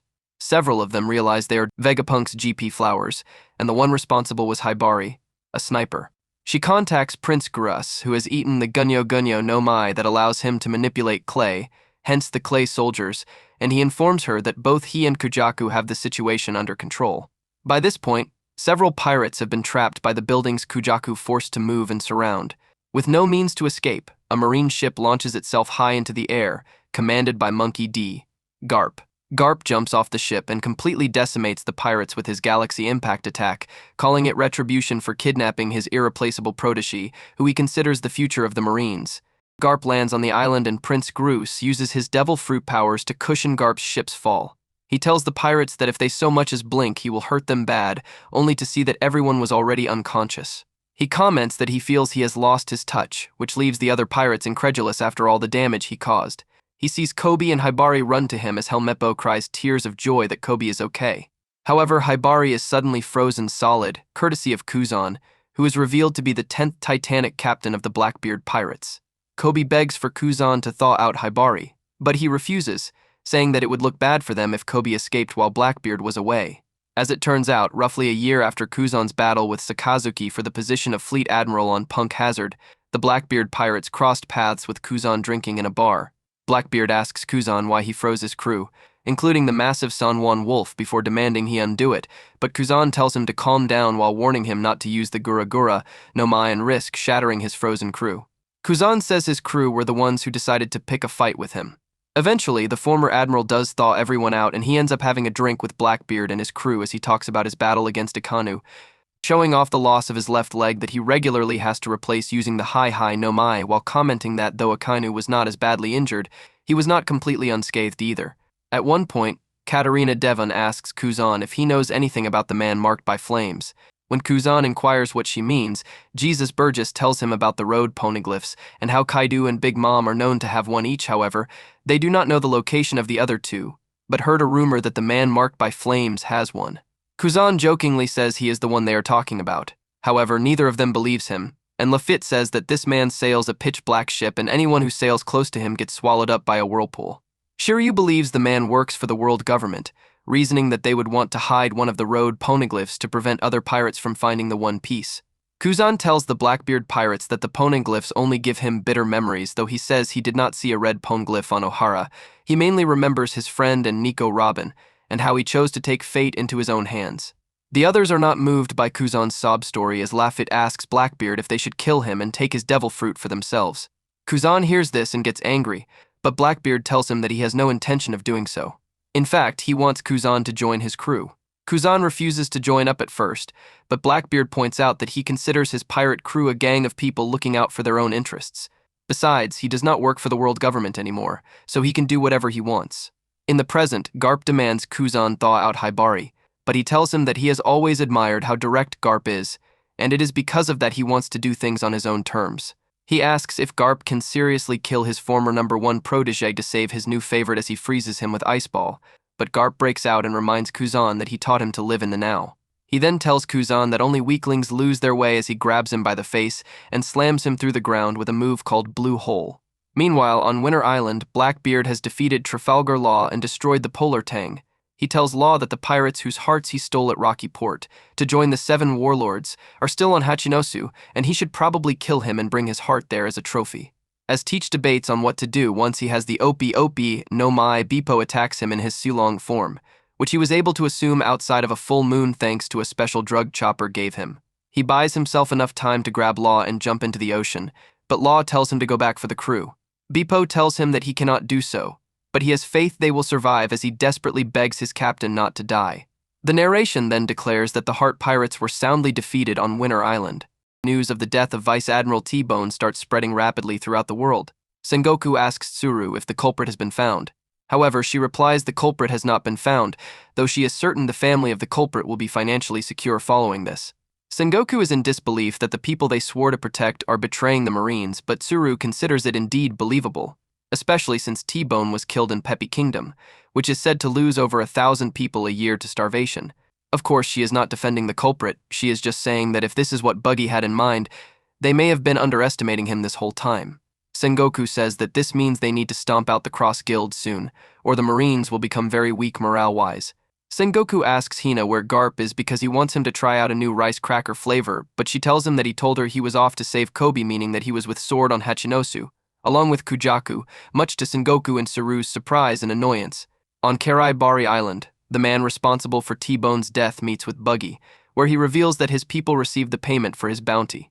Buggy praises him for his actions, even if it means the Marines will be looking for him, but the man says he is fine as long as his family survives. This leads to Buggy telling the man that he will induct him into his crew just as he is told that the Cross Guild's ship is finished. Much to his displeasure, Buggy's overzealous followers make him the mast of the ship, which severely enrages Crocodile and Dracule Mihawk. Following this, Crocodile and Mihawk punish Buggy by beating him up and dangling him from a hook while discussing the success Cross Guild is gaining. In order for the two of them to establish their utopia, though, they need money and power. Buggy speaks up and tells the two of them that they are going about their scheme the wrong way. Crocodile and Mihawk were surprised that Buggy would dare speak against them. Buggy tells the two that due to circumstances, neither he nor Shanks were able to go to Laugh Tale. He admits he felt he could never measure up to Shanks back then, but he was surprised to learn that he was choosing not to go to Laugh Tale, yet following Roger's execution. Buggy knows now that Shanks is finally making his move, and through some shape or form, both of them are on equal footing. As such, Buggy is reigniting his dream to become Pirate King, and suggests that all of them seek out the ultimate treasure in addition to their desired dream. Crocodile and Mihawk are left unmoved by Buggy's words, refusing to believe they would just carry him to the top, including having no interest to fight Shanks, Blackbeard, and Luffy, especially when he does not have a plan of his own. Buggy, however, says they just need to scramble for the treasure, and he is willing to prove this by contacting his entire crew via Den Mushi and announce that they will be moving to claim the One Piece. This ends up lighting a fire in several of the crew, as they all set out to sea for this very reason, though it leaves Crocodile and Mihawk furious that Buggy would pull off such a stunt. On Momoro Island, the vice-captains of the Revolutionary Army, Oceano Morley's subordinate, Ahiru Belo Betty's subordinate, Gambo Lindbergh's subordinate, and Jiron Karasu's subordinate notice a ship in the distance and start making bets about who is on it. To the Revolutionary Army's relief, the person on the ship is Sabo, alive and well, and carrying with him refugees from Luluzia Kingdom. Koala starts attacking Sabo for going radio silent for so long, but he tells her he did not have a choice because he could not get his hands on an encryption Den Mushi, so any calls he would have made would have been monitored. He did send an indirect call signal to let them know he was all right, and as it turns out, he was not even on Luluzia at all when it was completely destroyed. Belo Betty remembers most of the people from Luluzia and learns they want to join the Revolutionary Army, though she tells them all to get some sleep first. Later, Monkey D. Dragon, Emporio Ivankov, and Sabo all sit together where Sabo learns about Bartholomew Kuma, who Dragon believes had a contingency installed to ensure his return to Mary GOIs. Ivankov deduces that Sabo does not want the other commanders to hear what he has to say. Sabo confirms this and proceeds to tell everyone what really happened at the Levely. Sabo tells Dragon and Ivankov that his side accomplished everything they set out to do. They destroyed the World Noble's symbol and declared war. They rescued Bartholomew Kuma and freed as many slaves as they could, and they managed to destroy Mary Gioi's food reserves.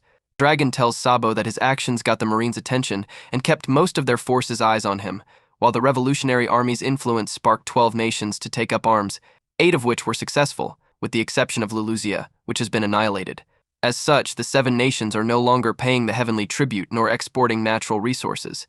Ivankov adds that the Revolutionary Army is attacking world government supply carriers all over the world to keep resources from reaching the Holy Land. Ivankov considers this a huge success, as now the people of Mary GOIs can see what it is like to be deprived of food and money. Dragon admits they are not cutting off all of their supplies, but they are definitely putting the squeeze on them. He knows, of course, that the world government will not accept this situation and will dispatch God's Knights, which Dragon says is the real battle once they mobilize. Ivankov tells Sabo that he will be the Knights' main target, while Dragon tells him that regardless of what happened with King Cobra's assassination, he is a hero in the eyes of the people. Dragon says that in the eyes of the rebellious, authority figures in the world government are treated as the enemy, but with that said, he acknowledges there are intelligent and fair rulers. Nefertari Cobra was one of them, but sometimes news does not travel accurately. Sabo admits it is cold to say this, but he confesses he can live with the way things turned out if it helps fuel the flames of rebellion, something Dragon admires. Ivankov then demands to know what happened as he shows a picture of Sabo standing over Cobra's body in the newspaper and confesses everyone wanted to believe he did not kill him. In a flashback over a month ago, the Revolutionary Army attacked Mary Geoise not long after the levy began. Several world nobles started fleeing out of fear, and one tried to kill their slave for being too slow, but he is saved by Karasu, who steals the noble's gun and tells the slave to escape to the east of the city. The world noble's bodyguards open fire on Karasu, but he takes no damage. As it turns out, Karasu ate the Susu no Mai, which allows him to turn his body into soot and morph it to his will. With it, he dispatches his attackers using a move called Obelisusu. Meanwhile, Lindbergh uses his inventions to free several slaves as Karasu notifies him that the admirals are on their way. It is not long before Karasu finds himself fighting Fujitora, using a move called Karasu Renkon to match Fujitora's gravity powers. Elsewhere, Morley is fighting Ryokuju, though several world nobles demand Ryokuju be more careful about collateral damage, or they will hang him, forcing Ryokuju to hold back. When he asks Fujitora what he is doing, Fujitora reveals he is about to call down a meteor, which Ryokuju says is a bad idea. On the outskirts of the city, Jabra, Blueno, Khalifa, Fukuru, and Kumadori, who are all now members of CP0, watch the carnage and admit how tough the Revolutionary Army is to be able to contend with the likes of two admirals. Karasu then contacts Sabo, who was at Pengie Castle trying to get the keys for the slaves' collars. Sabo also tells Lindbergh that he sees Saint Charlos and his father Rosward riding Kuma, as well as telling him that Charlos still plans on making Shirahoshi his slave. In the end, Sabo contacts Morley to make sure everything is ready while he initiates his plan to save Kuma and stop Charlos. In addition, Jewelry Bonnie was running around the castle grounds too in search of her father. Meanwhile, Rob Lucci follows Nefertari Vivi, who is looking for Vice Admiral Garp to protect Shirahoshi. Vivi denies Lucci's help, following his refusal to help Shirahoshi earlier. She also says that she is sure that Charlos would try to kidnap Shirahoshi again, and she wants to make sure he cannot. Back at the castle, Cobra is told that only he can have an audience with the 5 elders. Pell and Chaka try to refute this, but Cobra has them stand down, instead asking them to look after Vivi for him and not let her out of their sights. Sabo defeated several guards within Pengia Castle when Jewelry Bonnie appeared before him, to his surprise. She told him that since they were after the same thing, they should just work together now. Sabo accepted, revealing that he had heard that Bartholomew Kuma had a daughter. Once he got the keys to the slaves' collars, Bonnie told Sabo that she had been keeping tabs on the Revolutionary Army's exploits, so she knew that they were trustworthy to care for her father's body. Sabo handed the keys to one of Karasu's soot crows and told Karasu to pass on the message that Morley and the others should get Kuma and the slaves to headquarters as fast as possible. As Karasu accepted the keys, he told Sabo to be careful. Sabo then asked Bonnie what she would do next, and she told him she would journey to Egghead to see if Dr. Vegapunk could undo his alterations to Kuma's mind. Elsewhere, the 5 elders asked King Cobra what he wanted to speak to them about. Cobra told them that he knew the world government had been founded 800 years ago when 20 monarchs had come together, along with their families, to live as one clan, the world nobles, and rule over their world. At first, the 20 monarchs had treated each other equally and installed an empty throne to ensure that no dictator would try to rise up from them, placing weapons before the throne to symbolize the vow of never sitting on it. Afterwards, new royal families had been hand-picked to rule the nations the founders could not watch over anymore, and to ensure a smooth transition, all references to the previous monarchs had been removed from their home countries. Cobra said that the sole exception was the monarch of his own kingdom, Queen Nefertari Lily, who had chosen to remain ruling over her people in Arabasta, which is why there are only 19 weapons at the feet of the empty throne. The elders confirmed his story and asked what his point was, and Cobra said that through all the accounts chronicling the period after the Void Century he managed to scrounge together, Lily's name was not mentioned once. To Cobra, he believed Queen Lily never made it back home, and the ruler of the country ended up being her younger brother. To that, he asked if they knew what exactly happened to her. St. J. Garcia Saturn said that because it was so long ago, the details of what exactly happened to her were lost to the annals of history. Cobra then asked the 5 elders what the secret name D meant. When one elder asked what prompted this question, Cobra revealed that a short letter had been passed down from generation to generation by Lily. Outside in the public courtyard, St. Charlos made his move on Shirahoshi, having Kuma tie her up in chains.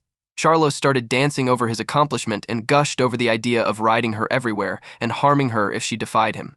She started begging for someone to save her, but the bystanders were too scared to interfere and all ran away pretending they had not seen a thing.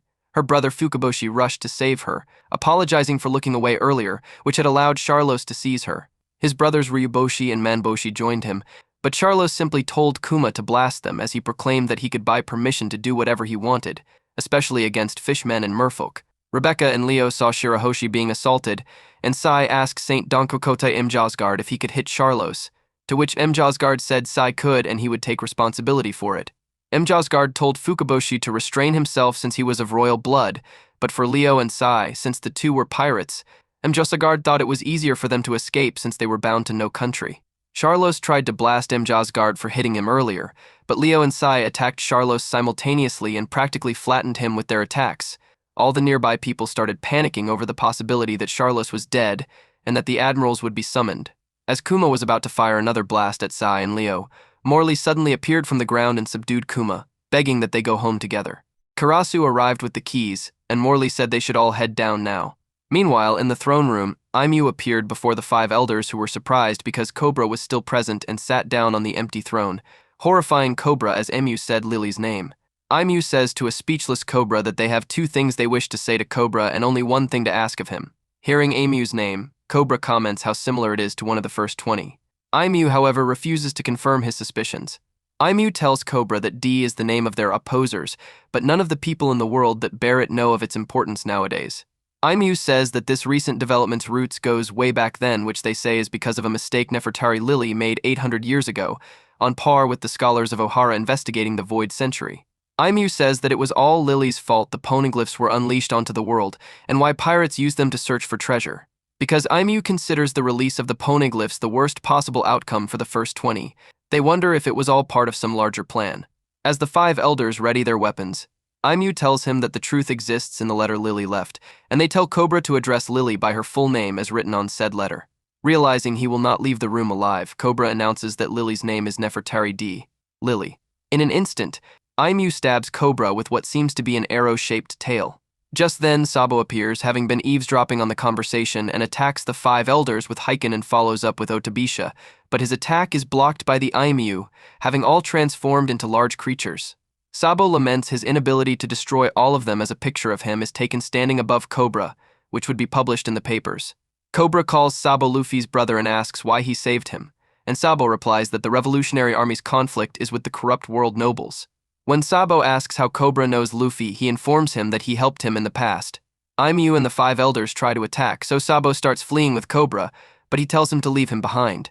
Sabo refuses, but Cobra explains he needs to be able to escape if he is to deliver a message to Luffy and Vivi. The message is that the Nefertari family shares the moniker D, and he knows what path Arabasta must take now.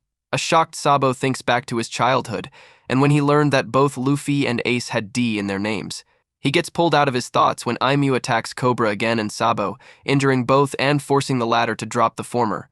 As Cobra forces himself on his feet, he recites the words of Lily's letter as Aimu finally kills him.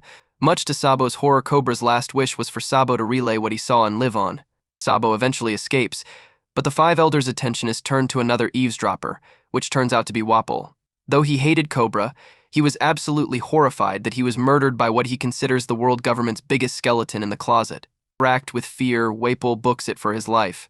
Meanwhile, in the Grand Round Table, the kings are told that Cobra and Wapol will not be joining them, which some think is because Cobra exhausted himself giving his speech about abolishing the 7 warlords of the sea. As they move to the next topic, Shirahoshi's brothers decide to take her to the Red Port, so they do not have to deal with any more world nobles, though Shirahoshi was sad she could not say goodbye to Vivi. Speaking of, Vivi ends up restrained by CP0, who she demands they let her free. Khalifa, who was watching over her, informs her that when her disappearance is made known, she'll be living the rest of her life as a pet. Vivi asks if Shirahoshi is okay, and Khalifa informs her that she emerged from her ordeal unscathed, much to Vivi's relief. Jabra, who was also watching her, claims that the ones who attacked St. Charlos, Leo and Sae, proudly proclaim themselves as members of the Straw Hat Grand Fleet. He also reveals that Fujitora ended up helping several slaves escape, which angered Ryokuju so much that they started going at it. As Vivi ponders what to do, Wapol crashes through the wall begging to be spared, and Vivi takes the opportunity to escape by jumping into his mouth. The CP0 agents were left stunned by Wapol's sudden action and eventually realized that Vivi had gotten away from them. As he runs, Vivi asks him how long he plans on running, and he says he will run to the edge of the world if he has to. The both of them then cross paths with Cinderella, who comes to believe that Wapolpol is eloping with Vivi. The Levely concludes before news of Nefertari Cobra's death was announced. Both his and Vivi's sudden disappearance prompted Igaram, Shaka, and Pell to search everywhere for them. Unbeknownst to both of them, Vivi and Wapol had stowed away on a ship leading to the Ig's kingdom. Wapol contacts Morgans asking him to pick the both of them up, which he agrees to do to Wapol, telling Morgans that he was now the subject of a manhunt after what he just witnessed in the empty throne room. Vivi asks him what exactly he saw there, but he refuses to divulge that information, instead telling her to leave him alone and go back to her own ship. Vivi refuses as she understands how dangerously persistent CP0 will be in recapturing her, regardless of how much protection she has. She asks Wapol for the Den Mushi he used to contact Morgans so she could notify her father, but he refuses in a panic, stating that it is the last thing she should do, confusing her more. Jewelry Bonnie, meanwhile, had snuck aboard a ship heading for Tajin Kingdom, while an injured Sabo hitched a ride on a ship from the Luluzia Kingdom. Once the stories started spreading about what happened, the five elders discussed what to do with Sabo now that he knows the truth about the empty throne, as they also wanted to deal with the Egghead issue. Just then, Aimu contacts the five of them and tells them that the time has come to use one of Dr. Vegapunk's inventions, the Mother Flame. The elders agree that it is time to test its capabilities, with Egghead potentially considering changing its response depending on the outcome. As they decide to pick a forest area for a testing ground, Aimu simply says they want the testing site to be the Luluzia Kingdom due to its close proximity, regardless of the people living on the island. The five elders comply with Aimu's orders as their names and titles are revealed. The warrior god of science and defense, St. J. Garcia Saturn, agrees to make the preparations. The warrior god of the environment, St. Marcus Mars, notes that Luluzia's citizens had been showing sparks of rebellion. The warrior god of justice, St. Topman Warcury, says it may serve as an example to others. The warrior god of finance, St. Ethan Baron V. Nushuro, says that they could use this power freely. The warrior god of agriculture, St. Shepherd Jew Peter, adds that if they can end any protracted conflict. Following the Levely, Marine Headquarters received reports that both the Tajin and Aegis kingdoms are rebelling. Between the disbandment of the 7 warlords of the sea and the uprisings in world government-affiliated countries, the Marines were plenty busy, even though their military power had shifted in a new direction courtesy of the Seraphim, models including versions of Don Quixote de Flamingo, Gecko Moria, and Crocodile. Back in the present, Sabo tells Emporio Ivankov and Monkey D.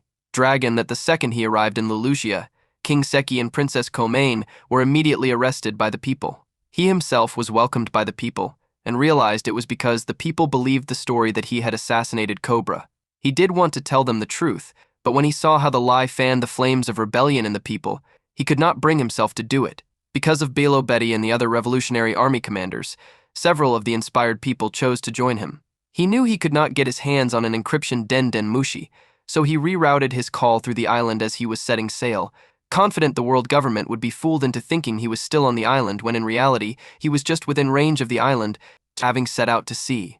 Ivankov asked if Luluzia Kingdom's destruction happened during the call, and Sabo confirms, adding that the people from the kingdom became hysterical after losing their families. Dragon is filled with disgust that the world government would annihilate an entire kingdom so callously and asks how they did it, and Sabo reports he saw a large shadow hovering over the kingdom, which Sabo believed was not a living being or a natural disaster, but something flying directly over the clouds. Changing topics, Ivankov asks about the name Aimu and reveals that one of the first 20 was Saint Aimu of the Nerona family. Since they know there exists a means to grant someone everlasting life, they suspect it has been used on someone before already, so that person no longer has to worry about dying of old age. Sabo begins to wonder if Aimu is the very same Aimu Ivankov is talking about, but he says it could just be a coincidence, and that person just shares the same name. At the same time, however, he doubts who else could have the authority to command the 5 elders, the highest of the world nobles. The last thing Ivankov says is that he suspects that the object in the sky was a weapon, and the only one he knows who could make something like that would be Vegapunk. Dragon reminds him that Vegapunk would never create an obvious tool of murder, but Ivankov says he knows this and suspects it is actually one of the ancient weapons. Assuming that Emu has lived since ancient times, he sees a possible connection. Dragon, however, wonders why one would wait until now to use it. Back in Mary Gois, the world nobles are complaining about their lost food supply, but at the same time, St. Donkawakotem Josgard has been executed for defending Princess Shirahoshi and Fishmen, and the judge was a man named St. Figarland Garling, a former champion of God Valley and the supreme commander of God's Knights. At the Marine G1 branch coastal ship scrapyard, Commodore Branu tells Django and Full Buddy that when Monkey D. Garp was young, he would use battleships as punching bags as opposed to sandbags, which is why some of the ships have caved in bows. Django is left in disbelief that Garp would use ships to train, while Full Buddy asks why there is a second one with a caved-in bow. Branu reveals that the other ship was punched by Kuzan back when he was still Garp's student. Branu then reveals that neither Garp nor Kuzan used haki or devil fruit powers when punching them, so the strength the two acquired was well-earned. On Hachinosu, Garp throws Sunwon Wolf into the sea, prompting the Blackbeard pirates to scramble to save him before he drowns. Vasco drinks some alcohol before shooting it at Garp after setting it on fire, a move he calls Shugo Rapu. Garp grabs two pirates and uses them as shields, protecting himself but setting the other two on fire. Avalo Pizarro, who was watching while still merged with the island, asks Garp if he plans on decimating the entire island. The other pirates fear that Blackbeard will kill them if he sees the state the island is in, and also fear how Garp is not faltering despite the Blackbeard pirates' sheer numbers. Kujaku, who is on board Garp's ship which is now back out at sea, calls Garp asking for the Sitrep. Hibari has been defrosted with Tashigi watching over her while Kujaku tells Garp that the captured citizens and injured Marines have all set out so they can leave whenever. Garp acknowledges this and tells Kobe, Prince Gruss, and Helmeppo to retreat. However, Kuzan recovers from Garp's last attack and tells his former mentor that he cannot let him leave. Helmeppo starts freaking out as Gruss asks Garp if he thinks he is also the future of the Marines, but his words go unheard as Garp tells the three of them to make for the sea at all costs while he holds off the enemy. Kobe then hears a woman screaming for help, and he immediately rushes to help her, but when he gets close enough, he discovers too late he was set up. Thankfully, Garp saves him from Shiryu, who tries to sneak up on him while invisible and stab him with his sword, which only goes through Garp. Though hurt, Garp punches Shiryu and slams him into the ground, defeating him. Helmeppo and Gruss get worried while Kobe apologizes for being tricked and needing him to be saved, but Garp explains that Shiryu was aiming at him the whole time. The Blackbeard pirates start getting hopeful that they can take Garp down now that he's injured, with special motivation being that he is worth around belai 3 billion at the Cross Guild. Kuzan rushes forward and tells the others that even if they bind Garp's arms and legs, they still will not be able to kill him. He then prepares to use a move called Ice Glove. In a flashback, a young Kuzan asks Garp to train him, but Garp refuses, telling him to learn from the instructors, though Kuzan tells him he already knows everything he can from them. Though Garp still told him no, he eventually found himself doing so, with the two of them using battleships as punching bags. At first, Kuzan struggled because he was not as strong as Garp, but as time passed, his punches eventually reached the same level as Garp's. By the time Kuzan became Admiral Aokiji, his relationship with Garp was still strong, until the present day. Kuzan tells Garp he raised a troublesome enemy in him, but Garp tells Kuzan he is done with him while calling him a foolish student, and they strike each other with haki-coated fists, creating a huge shockwave that blows both of them back. Pizarro tells the Marines that their hopes of escaping Hachinosu are slim because of how many pirates are on the island. He also tells them that their ship is not safe from him, and he proves it by morphing part of the island into a giant hand to crush Garp's ship, all the while proudly declaring that this action will make him stand out among the Blackbeard pirates. Kobe desperately begs him to stop, but Garp tells the young captain to calm down because justice will always prevail. In the past, Monkey D. Garp asks a class of Marine recruits what they would do if they were riding in a boat and could only bring either a baby or an old man on board. Kobe says he will let both of them ride in the boat while he gets off, but Garp throws a marker at him and tells him that answer is wrong. Garp explains that the baby should be saved because the old man does not have much time left to live. He adds that the most important thing that the Marines should be trying to protect is the future of the people, meaning that the survival of babies and young people like Kobe is more important than that of an old man. Later, he gets scolded for his lecture and told that all lives are equal, but Garp insists that the future of the young people is limitless. Several weeks ago, on Amazon Lily, Blackbeard ended up abducting 800 Marine soldiers and stealing one battleship. Kobe, however, approached Blackbeard with a proposition to give himself up in exchange for the release of the soldiers and the ship, which Blackbeard ultimately accepted. In the present, all of the Marines on Garp's ship are panicking because of Avalo Pizarro attempting to crush them with a giant hand made from the island. None of the cannons work against it, so Tashigi orders everyone to abandon ship and protect the civilians. On the island, Kobe is still panicking over Pizarro's threat, but Garp tells him, Prince Gruss, and Helmeppo that the three of them can save their allies together.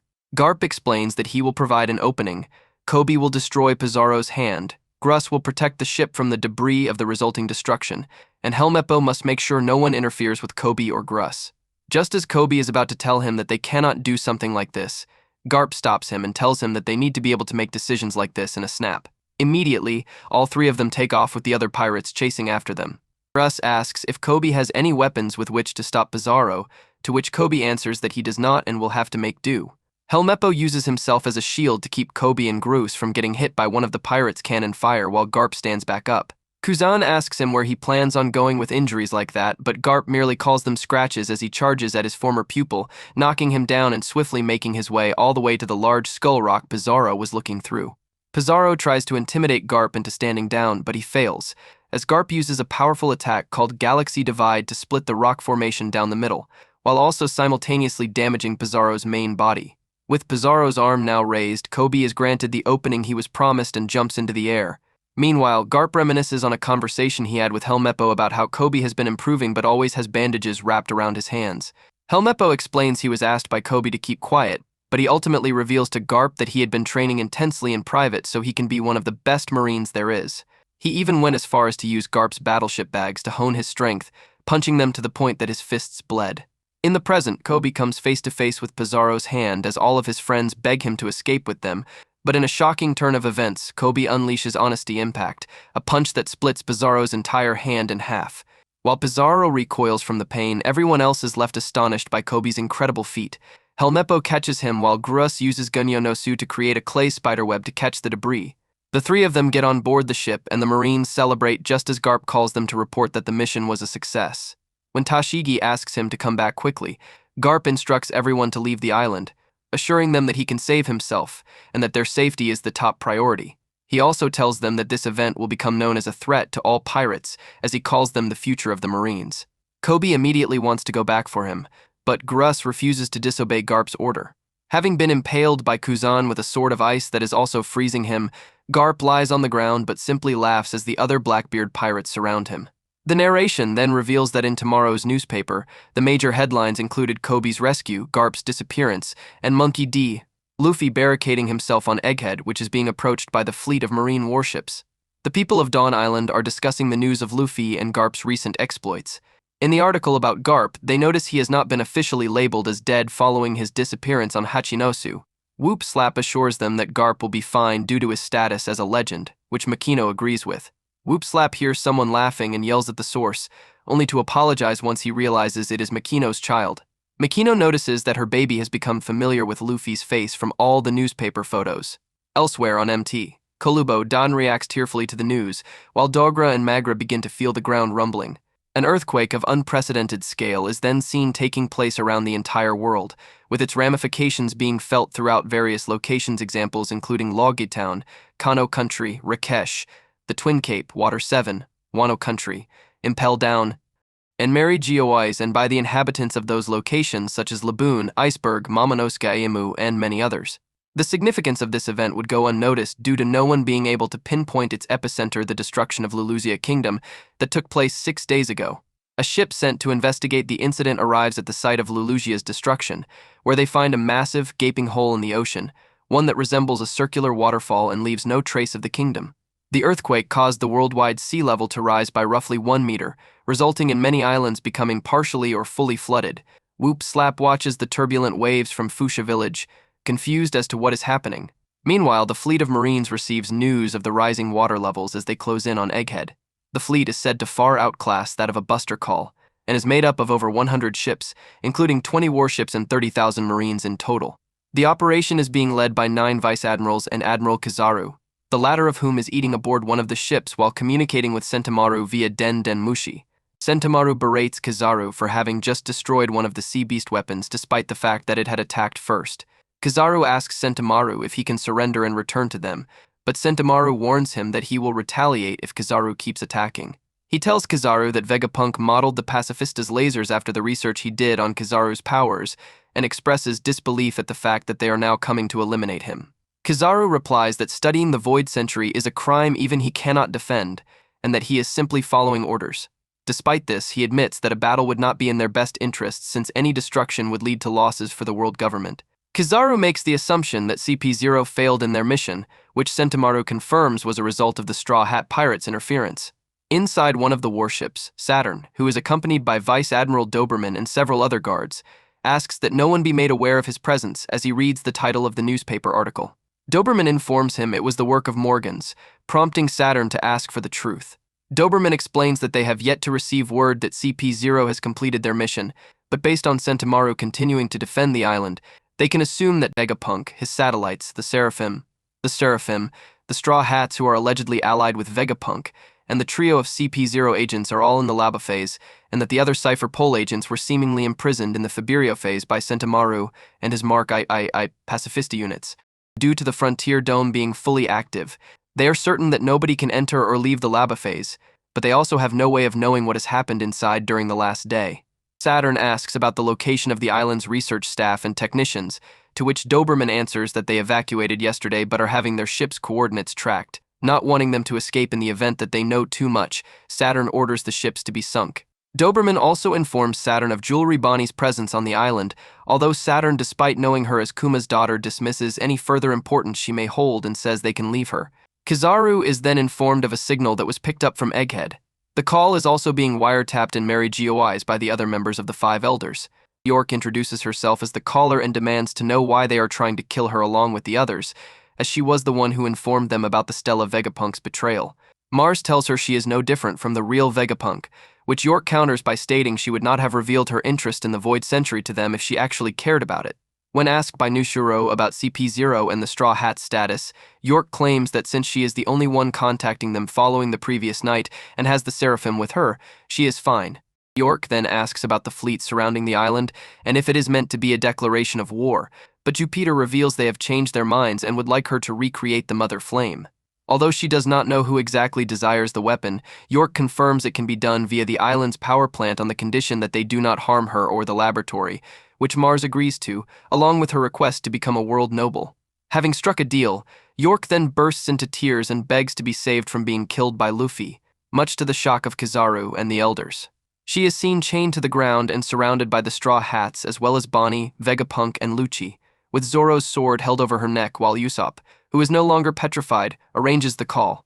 Nami and Vegapunk begin to understand the scope of the situation while Luffy, not fully understanding it, assumes they will escape with York as their shield. This prompts Bonnie to realize that they are in fact in a hostage situation. Luffy calls the Five Elders and introduces himself while simultaneously confirming that he and his crew are allies of Vegapunk and if they care about York's safety, they should withdraw their fleet from the shore. Mars asks Luffy who is currently alive with him in the Laba phase, but just as Luffy is about to tell him, Robin forces him to stop, telling him that they cannot give the enemy any information about their status. Luffy apologizes and asks if they will back down, but Usopp tells him to quit dreaming. Saturn says that they need to protect three things: York, Punk records, and the power plant needed to produce the Mother Flame. Everything else is expendable. Doberman reminds Saturn that several of their Cypher Pole agents are still on the island, but Saturn explains that he is considering the worst-case scenario and that they need to prioritize the safety of the most important things to them. He does add, however, that Doberman should consider humans no different from insects. If their numbers shrink, they will replenish over time. Ultimately, Doberman accepts Saturn's wishes. Back in the Laba phase, York tells everyone that if they hurt her now that she has made a deal with the world government, Egghead will be completely destroyed just like Ohara. Her words, however, earns her a smack on the head by Nami, who Zoro tries to calm down. Chopper asks Robin if her injuries have recovered and she confirms. While that is going on, Kaku is seen resting from his own injuries, Luffy and Bonnie are eating, and Usopp is trying to get in contact with the underground basement. Lucci notes that both Shaka and Pythagoras have been destroyed while Lilith, Edison, and Atlas are heavily injured.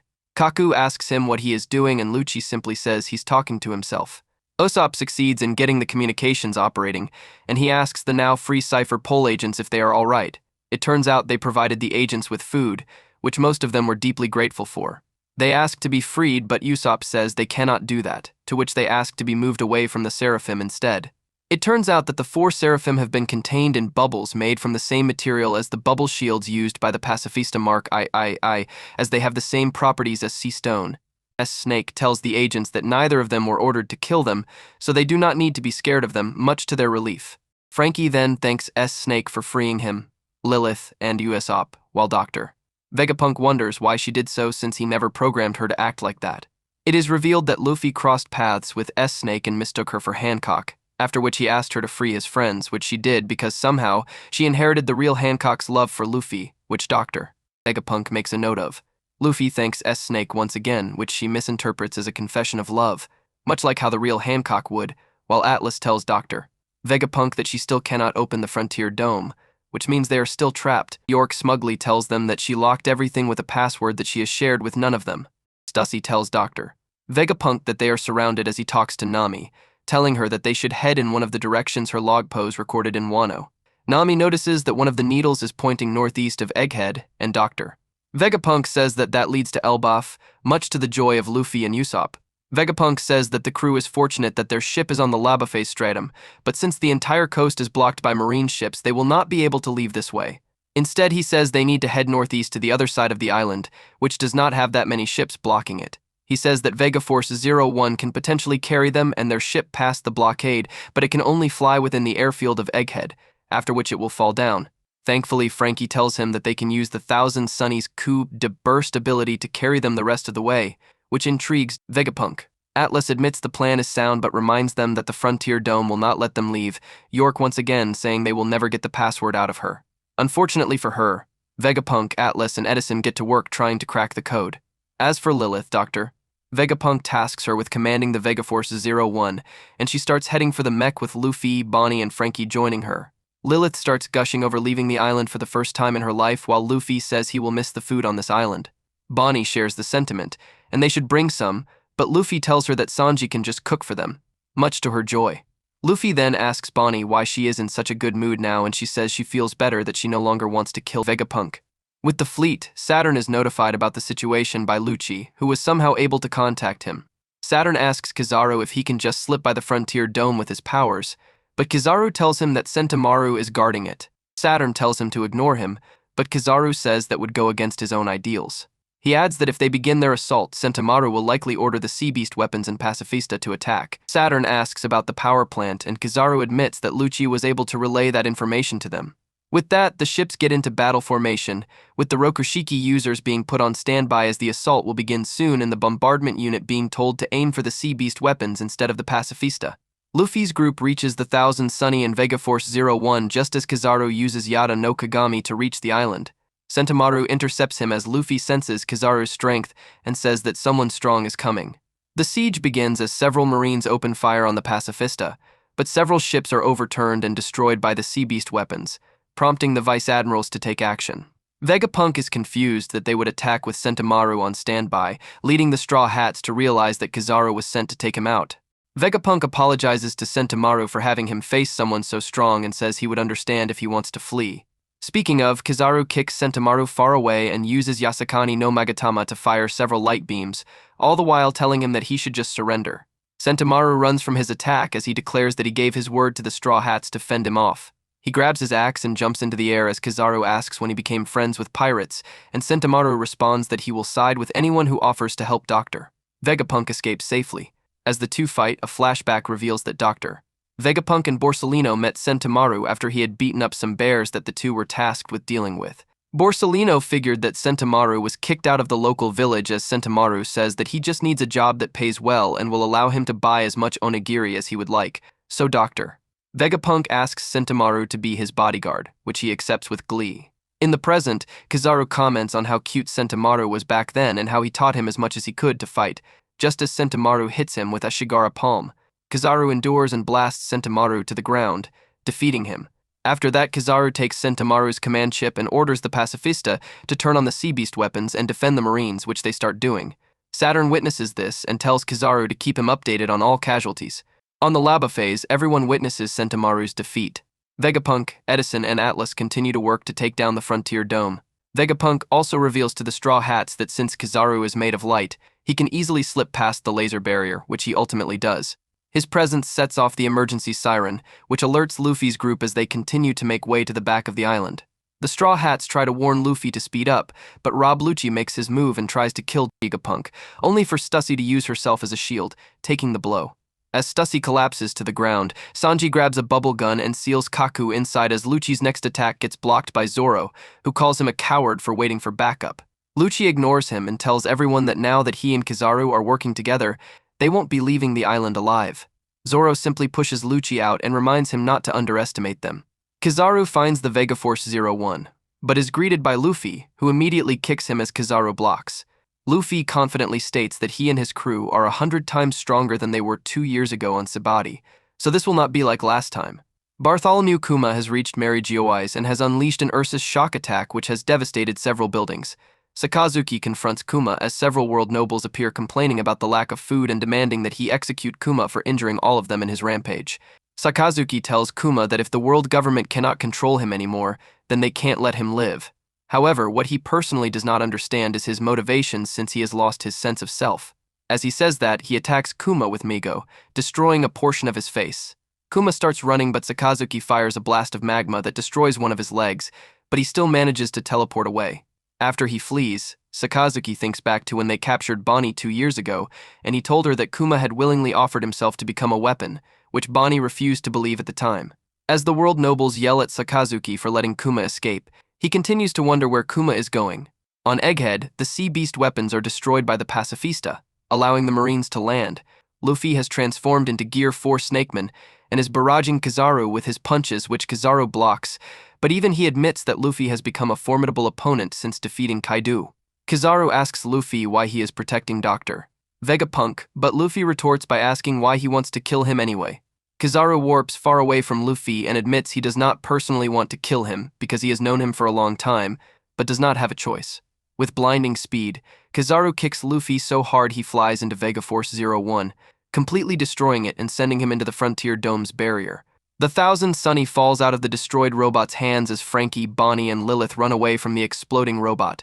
Kizaru confronts the two and comments how much Bonnie has grown, and he asks why she is getting in his way of killing Vegapunk, who she is supposed to hate. Bonnie, however, grabs a wire and uses Toshituki, declaring that her target has shifted. Kizaru easily dodges her, asks her not to make him hurt anyone else he knows, and then kicks her into the barrier as well. Frankie charges up a radical beam, but Kizaru has disappeared. Frankie realizes where Kizaru must be going and contacts Usopp to warn him just as Vegapunk, Edison, and Atlas crack the code to the Frontier Dome. Vegapunk asks if Frankie has brought Vegaforce 01 and the ship to the other side of the island. Kizaru appears telling Dr. Vegapunk that his plans have been foiled. He tells Dr. Vegapunk that this mission is tough on him, so he doesn't want to drag it out, but before he can do anything, Luffy reappears after reactivating Gear 5 and using his Gomu Gomu no Gigant technique, grabbing Kizaru with his hand. The sound of Luffy's heartbeat reaches down to the Fabirio phase, and the Iron Giant seems to activate in response to his transformation. Luffy swings Kizaru around and eventually throws him far away from the control tower, giving everyone a window of opportunity to escape. Atlas decides to head for the Fabirio phase to steal back control of the Pacifista Mark I, knowing that they will be a hindrance to their escape. Dr. Vegapunk decides to join Atlas, and he contacts Frankie to inform him that Bonnie is still alive but on the Fabirio phase. Sanji offers to join the two to find her while Jinbe gathers Vegapunk's luggage, telling everyone to meet up at the back exit. On the Fabirio phase, the Marines start looking for Bonnie, who is using her devil fruit powers to incapacitate several Marines by changing their age. As she hides, she looks at the unconscious Sentomaru, remembering how he caught her after she hit the Frontier Dome's barrier and fell before passing out again. Meanwhile, Luffy sees Zoro fighting Lucci, with the former reminding his captain to keep focusing on Kizaru. After trading a few blows, Zoro tells Lucci that with his level of power, he will not let him face Luffy. In response, Lucci says he would be better off killing Zoro since he is practically Luffy's too. As for Kizaru, he manages to avoid falling into the sea and uses Yasakani no Magatama to return to the island at light speed. Once he catches up to Luffy, he turns the individual light particles into copies of himself, all of which use Ama no Murakumo to create light swords to attack him, though they surprisingly do minor damage to Luffy. He responds to Kizaru's attack by using Gomu Gomu no Dawn Whip to destroy a few, before making a run for it. As the copies chase after him, Luffy reveals that he was getting them lined up to take them all out at once with Gomu Gomu Domu no Dawn stamp. Much to his misfortune, he realizes that Kizaru used those copies to distract Luffy long enough to return to the control tower, where he grabs Usopp. Kizaru realizes that Vegapunk is no longer present, and both he and Luffy see him and Atlas riding a contraption called Vegatank 08, with Sanji hanging on the outside. Dr. Vegapunk declares that he is on his way to save Bonnie. Kizaru tries to blast him, but Luffy takes the shot. Frankie joins the three as he tells Lilith to use General Frankie to carry the Thousand Sunny. On the coast, the Marines are informed that Dr. Vegapunk has left the lava phase. Edison partially disables the Frontier Dome, allowing Dr. Vegapunk to exit safely, and Atlas issues a new command to the Pacifista to annihilate all the Marines on the island. Thanks to Atlas, the Pacifistas begin attacking the Marines. Vegapunk's group continue to make their way down to the Faberio phase and Sanji detects Bonnie's location. Immediately, Sanji makes his way to her location as she gets attacked by a vice admiral. She pulls out a gun and uses a move called NDE, near-death experience, to trick the Marines attacking her to think that they have died when in reality the shock has knocked them out. Bonnie makes a run for it, but gets cornered by a vice admiral named Bluegrass, who has eaten the Nori Nori no Mai, which allows her to ride on and control whatever it is that she is riding. In this case, she is riding PXII-046, which she uses on Bonnie. As PXII-046 starts charging up, Bonnie hesitates due to how it is a clone of her father. Thankfully, Sanji gets her out of the way and tells her that she needs to accept that these clones are not him. He dodges the vice admiral that attacked Bonnie earlier and brings her back to the Vegatank 08. Meanwhile, on the lava phase, Kizaru and Luffy's battle continues, with both of them having grown exhausted. Kizaru moves to attack Vegapunk, but just as Luffy starts chasing him, the both of them, Zoro, Lucci, and Jinbe, all get an uneasy feeling. Their feeling ends up being justified as Saturn orders the pacifistas to stop. When they do, it does not take long for Vegapunk and Atlas to realize who was responsible. Soon, what appears to be a magic circle forms on the ground and all Marines are informed that Saturn has arrived on the island.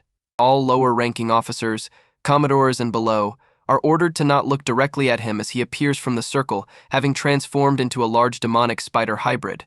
Saturn makes eye contact with one Marine who accidentally looks at him and kills the Marine by telekinetically exploding his head. While Sanji's group is distracted by Saturn's arrival, Kizaru destroys the cloud road they were using, causing them to fall.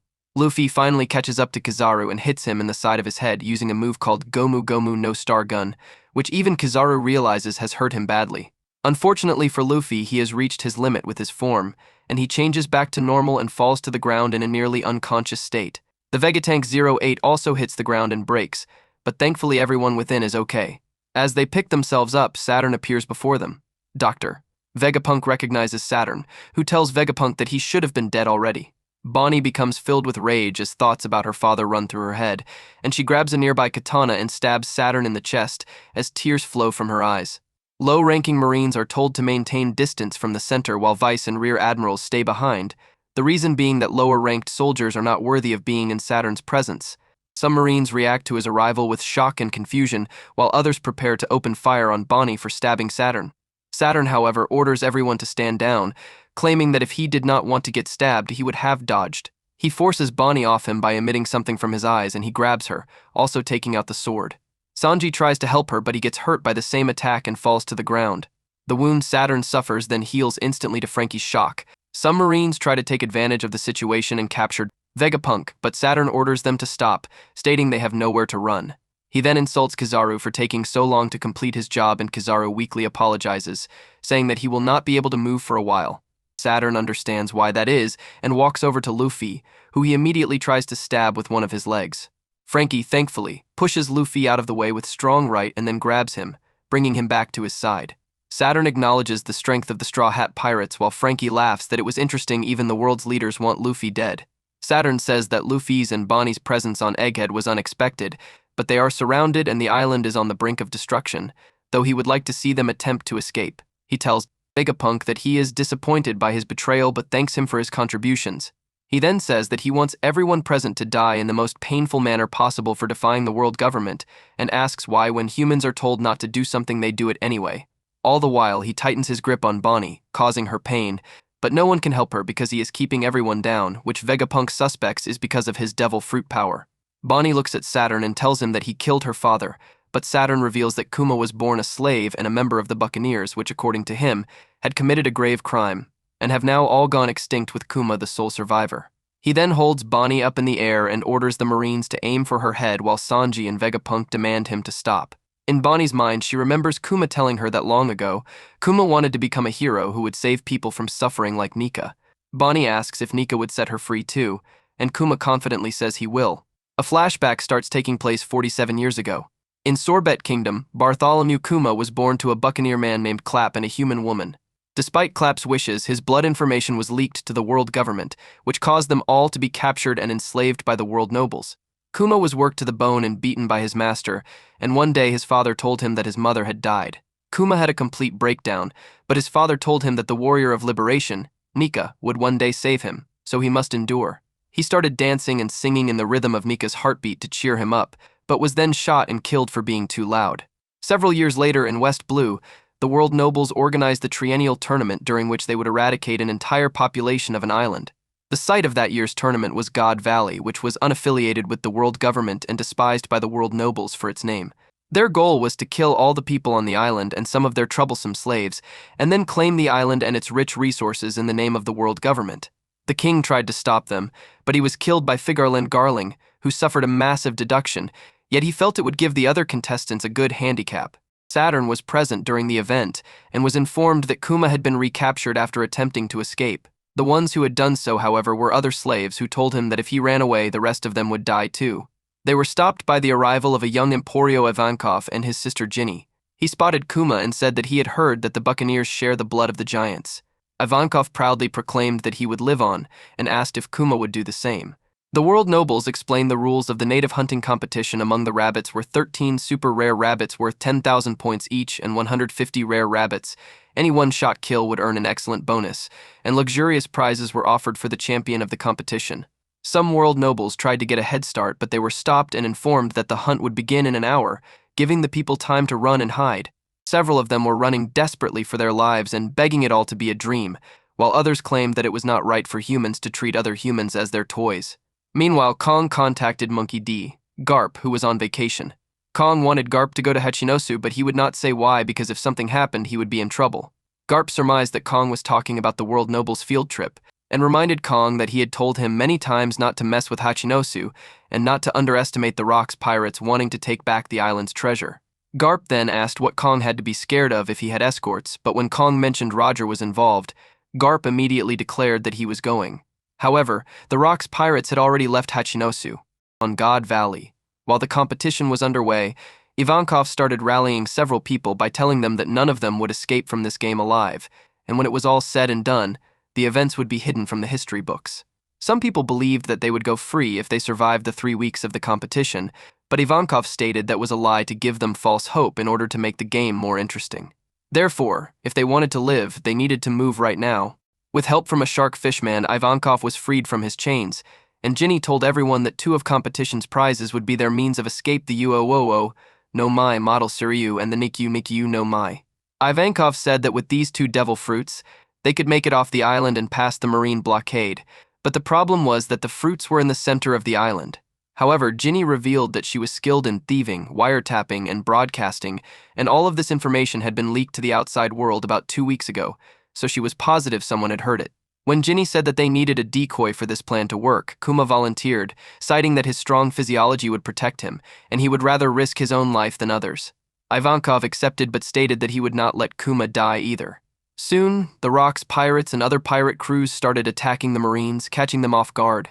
Rocks ordered his crew to seize the treasure, and several of them, including Edward Newgate, Shiki, Buckingham Stussy, Charlotte Linlin, Kaidu, and Gloriosa, made their way onto the island, and pretty soon, Roger and his pirate crew did too.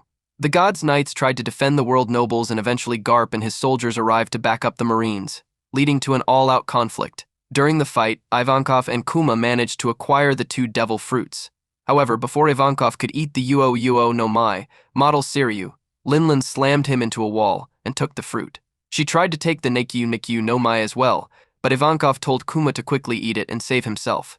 Right after Kuma ate the fruit, he was attacked by J. Garcia Saturn. Saturn told Kuma that as a member of the Buccaneers, he existed only to live and die as a slave, as decided by the course of history. Kuma, however, stood up to Saturn and told him that it did not make sense for people to be born important or a slave. He proclaimed that he would emulate Nika and use his power to save the weak and defenseless, but Saturn simply stated that this was why Kuma and his people would be eliminated. Afterwards, the events on God Valley vanished into the darkness of history. Despite the chaos, Kuma, Ivankov, and Ginny were able to escape God Valley along with more than 500 other people.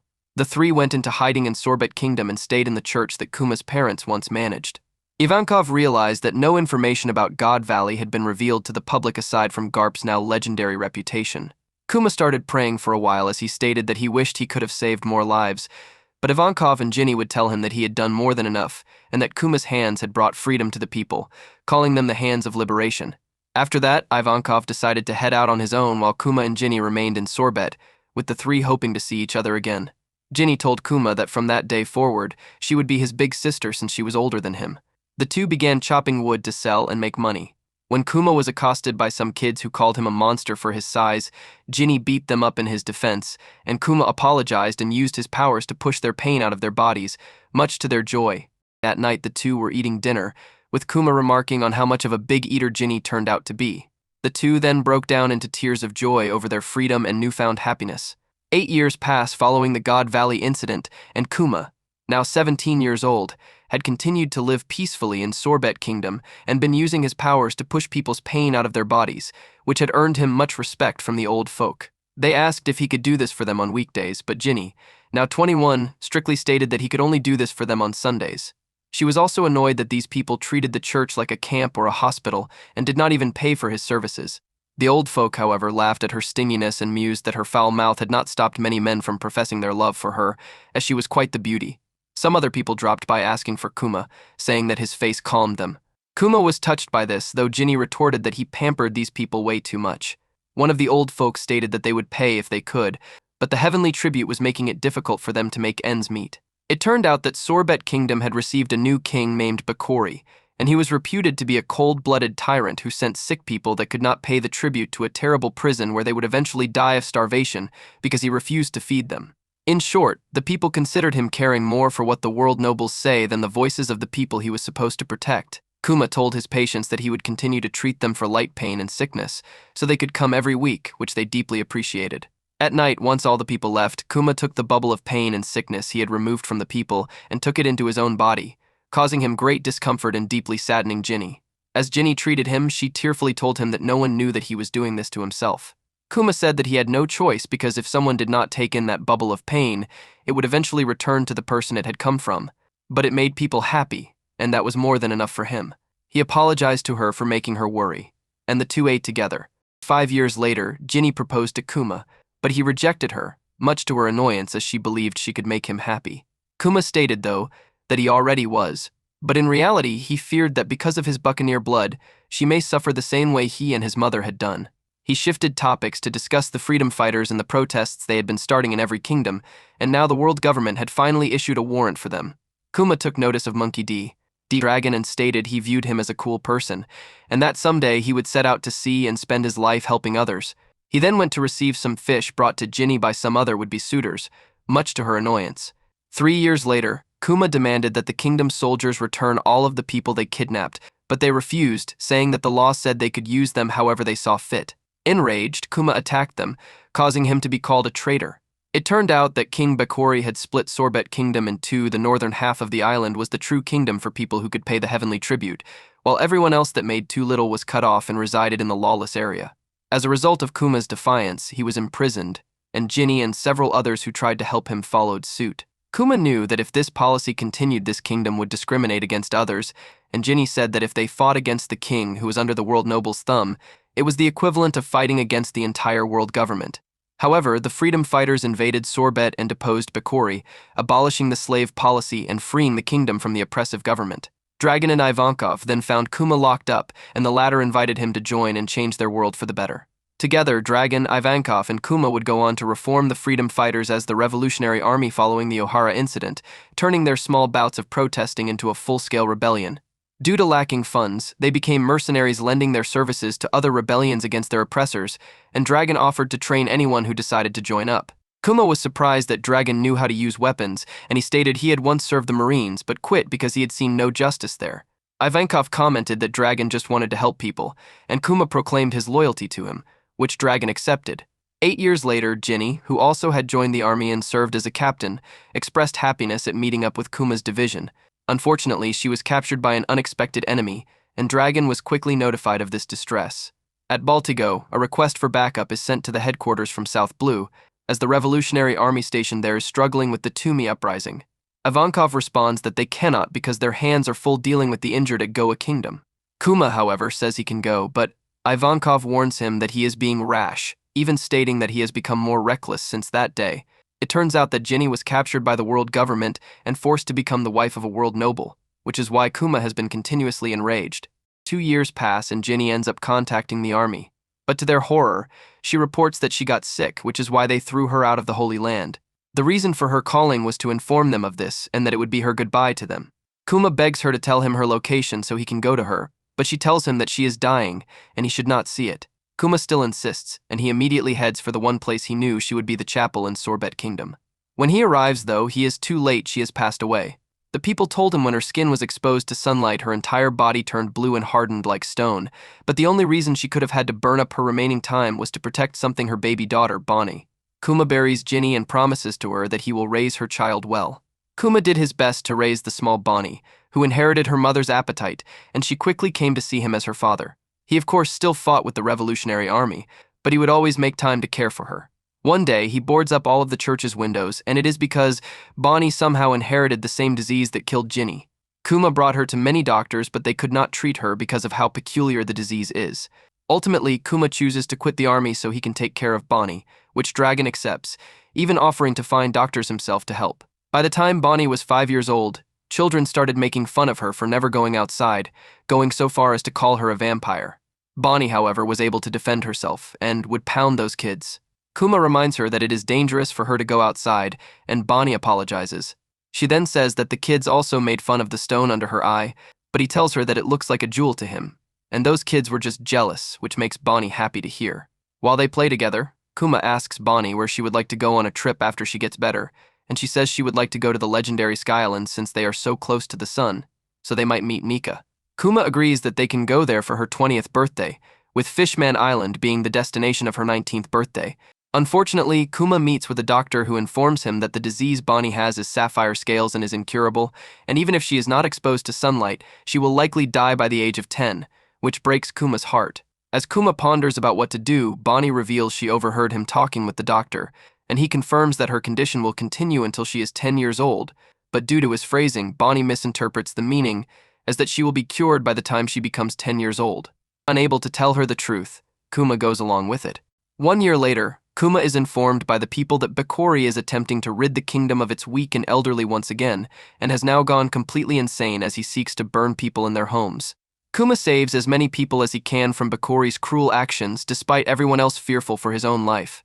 As the fire rages from afar, Bakori says that he took inspiration from a kingdom in the east which did something similar to curry favor with the world nobles. He also says that the only way a kingdom can become rich and powerful is if someone is willing to do the devil's work. He is met with opposition from the people, but Bakori simply says they are not seeing the bigger picture, so he orders some of them killed. Kuma, however, finally arrives at the castle and completely demolishes it despite Bakori's warning of the potential consequences. As a result, this night would go down in history as Sorbet's solo revolution. In the Holy Land, Saturn is informed of Sorbet receiving a new king. The king is said to be Kuma himself, as the people desperately wanted him, and he did so, but only in name. In reality, the kingdom is being ruled by the previous king before Bakori, Bulldog, who the people were very fond of. Kuma still resided in his church healing the elderly with his powers, though the people would still call him their king. One day, Kuma and several others see a grown-up Bonnie running around, which shocks everyone as she is supposed to be 10 years old. Bonnie says she was trying to build up her stamina so she can sail with her father, but even she was unaware of her current condition. When she looks in the mirror, her own shock causes her to change back into a little girl, and Gyogyo realizes Bonnie has eaten a devil fruit, which they learn is the Toshi Toshi Toshi no Mai. Bonnie tries practicing making herself look old, but Kuma does not want her to overexert herself. That is when Bulldog appears in the church requesting an audience with Kuma.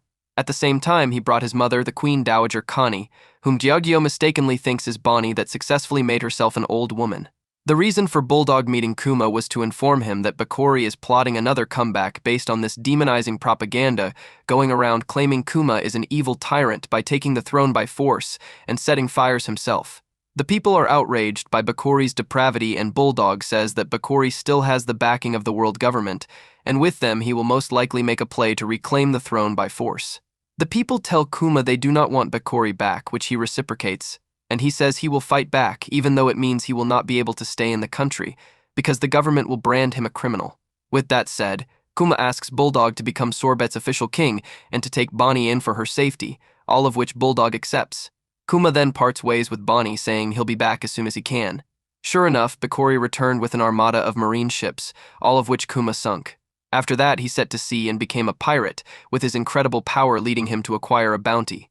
As he sailed around the world, he would visit places he would later send the Straw Hat Pirates to, such as Torino Kingdom, Karaigana Island, where he was attacked by Abdullah and Jeet, who tried to claim his bounty and failed miserably, Karakuri Island, Wetheria, and the Boyan Archipelago, where he tried to gain some clue to save Bonnie, but his attempts fail. Eventually, Kuma crosses paths with the Revolutionary Army and he reunites with Dragon, who he catches up with. Kuma is asked by Belo Betty if she could become the commander of the East Army, as Dragon would not let anyone else be the commander without Kuma's blessing, which he does. Dragon tells Kuma that Sabo and Koala have come a long way since he last met them, and it would be nice if he saw it himself, and Kuma admits he would love to return to the Revolutionary Army one day. That is when Dragon tells Kuma about Vegapunk, who most recently had to leave Punk Hazard due to Caesar's actions, so security might be lax around him. Kuma immediately heads for him and thanks Dragon for telling him, who tells him to let the winds of fate carry him wherever. Kuma returns home and reunites with Bonnie, who has learned to fight. The two go to the Marine Science Division Lab 8, the future Egghead. Vegapunk tells Kuma that he can cure Bonnie using a technique that has never been used until now, which is stem cell transplant. He does a checkup on Kuma and learns he is a buccaneer, which causes him to ask Kuma to be the template for his clone soldiers, saying it will be the price paid for Bonnie's cure. Kuma accepts but asks what the clones will do, and Dr. Vegapunk tells him that they will have bodies so sturdy they can deflect bullets, and will be so powerful that they can subjugate pirates and protect the weak and helpless. Kuma is touched by this and agrees to the offer, though he knew Dragon himself would not be happy with this arrangement as long as Bonnie can live. Vegapunk calls him a saint. Kuma corrects him, saying he is a pacifist who wants peace, which leads to Vegapunk dubbing the soldiers pacifista. However, in the Holy Land, Saturn says that Dr. Vegapunk is a fool for not doing more with the project, as in his eyes, the soldiers are supposed to be weapons, and the more people they can kill, the more potent they are. As such, he says he has his own plans going forward for the project. Kizaru arrives at the lab and complains about how cold the island is, but Dr. Vegapunk tells him that this lab will be the future, and his head is overflowing with so many ideas that he cannot think straight. Kizaru, however, says that this is the reason why he did not notice the Denden Mushi that was observing him and his conversation with Kuma, which is why he was dispatched. Kizaru even added that Dr. Vegapunk should have been more cautious, which he cannot help but admit. Dr. Vegapunk talks with Saturn, who tells the scientist that he does not want Kuma to be the face of the Marines' clone soldiers because he is a pirate. As such, he has his own set of conditions for this deal with Kuma. The first condition is for Kuma to become a member of the 7 Warlords of the Sea, as they were down a member due to Ace's exploits. The second condition is that Kuma himself becomes a weapon of the Marines by being transformed into a cyborg. The third and final condition is that as part of the transformation and to ensure he does not turn against them due to his history as a revolutionary, he must give up his free will and individuality. Vegapunk yells that taking away Kuma's free will is the equivalent of killing him and leaving behind nothing but a soulless robot, and deduces that Saturn wants this because the other warlords do not follow orders. Saturn retorts that Vegapunk has no right to complain since he is a military scientist, and he sees it as a suitable price to pay for Bonnie's medical procedure. Dr. Vegapunk is still outraged, but Kuma tells him to do it as he says he was worried there was no hope for Bonnie, but now that this opportunity has presented itself, he will gratefully accept his fate if it means she can live. Saturn asks Dr. Vegapunk how long Bonnie and Kuma's procedures will last, and Dr. Vegapunk says Bonnie's treatment will last for 6 months, but she will need to wait a year before she can step into natural sunlight. Kuma's, on the other hand, will take a minimum of 2 years, and Kuma is relieved as this means Bonnie will be cured by age 10. Saturn then asks Kuma what is to stop him from turning against the world government once her treatment is complete. Kuma says he will not run, but Saturn insists that Bonnie be left in world government's custody once her treatment finishes, and she will be set free once Kuma's mind is erased. Dr. Vegapunk is once again outraged as it means the two will never see each other again, which Saturn confirms. He says that Kuma's modifications will begin immediately and will be an ongoing process as he starts his tenure as a warlord. After Bonnie is cured, any contact between the two will be forbidden so they do not escape together, and he threatens to enslave Bonnie if they defy him. Though shocked, Kuma says he will not make contact with Bonnie, but he has a request of his own that Bonnie is not told any of this, not her treatment, and not her status as a hostage. He also asks that she be treated in Sorbet Kingdom, because it is her home. Saturn does agree to this, but says it makes no difference where she is kept as long as the world government oversees it.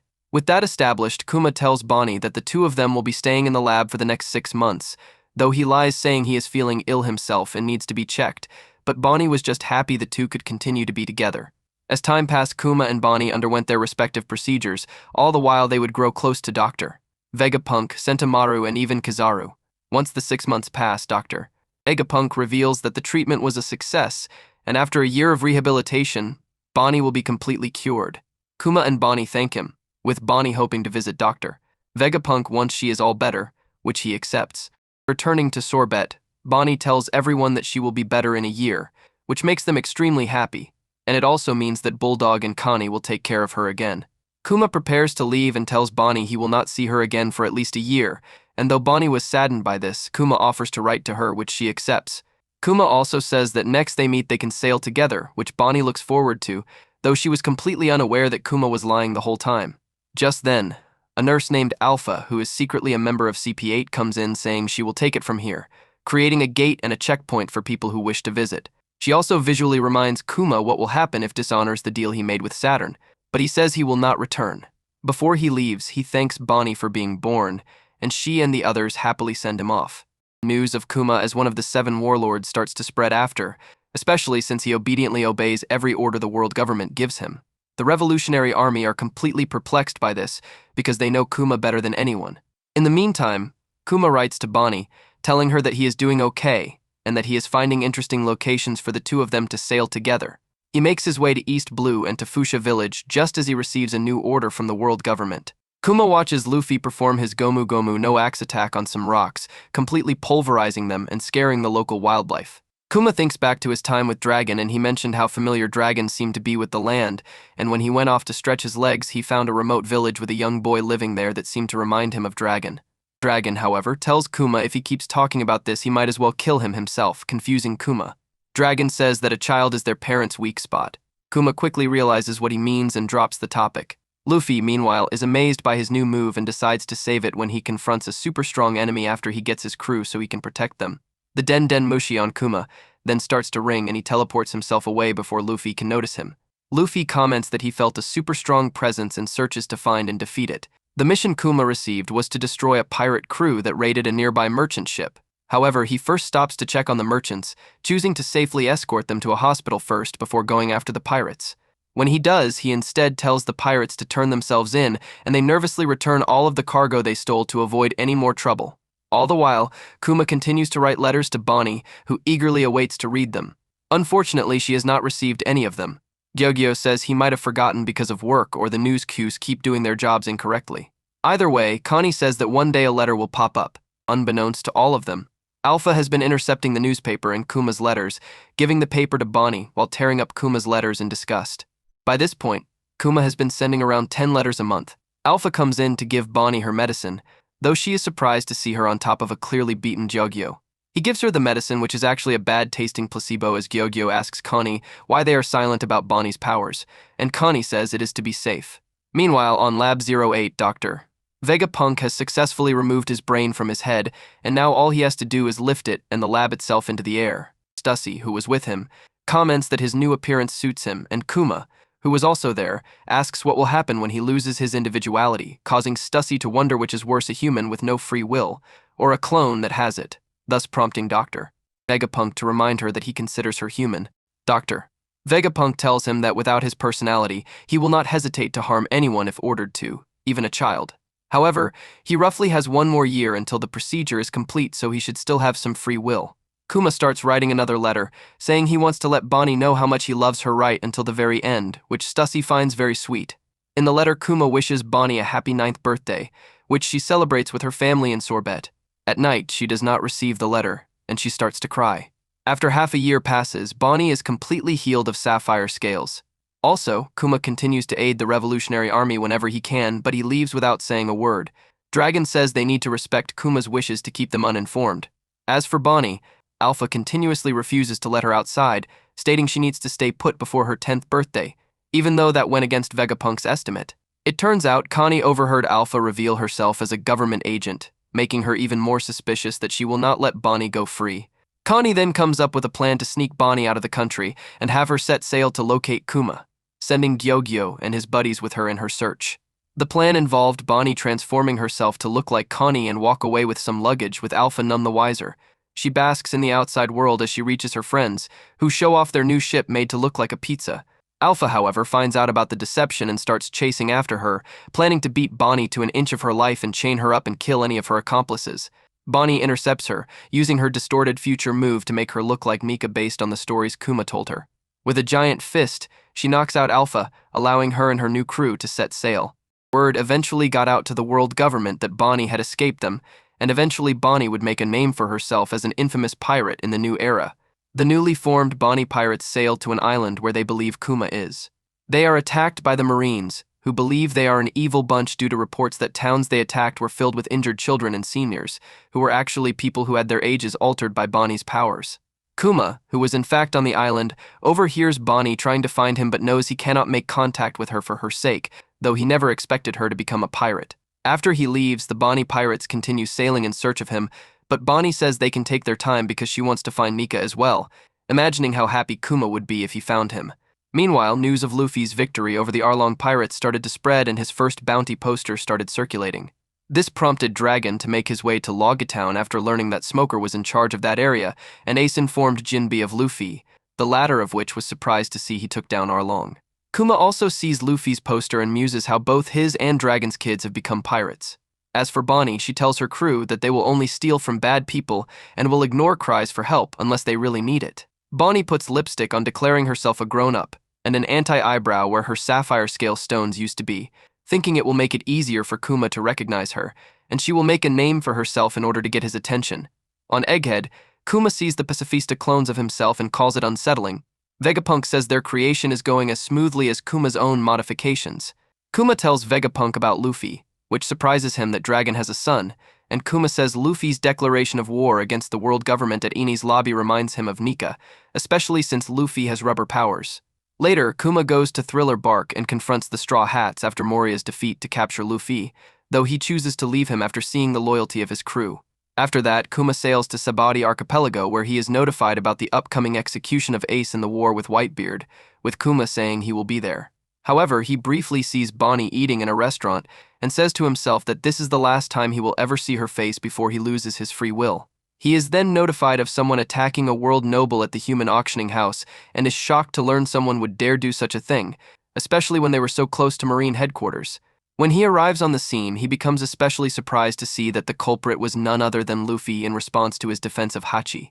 When he confronts them later and separates them, in his mind he apologizes to Dragon and Ivankov for leaving like he did, but he feels he can leave his own quiet mark on the world through Luffy and Bonnie.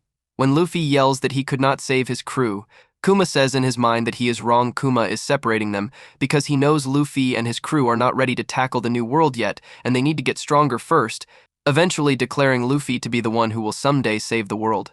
Back on Egghead, Vegapunk is outraged by Saturn's order to install a self-destruct mechanism in Kuma if he ever goes rogue outside of the Five Elders' presence, but he is unable to go against his orders.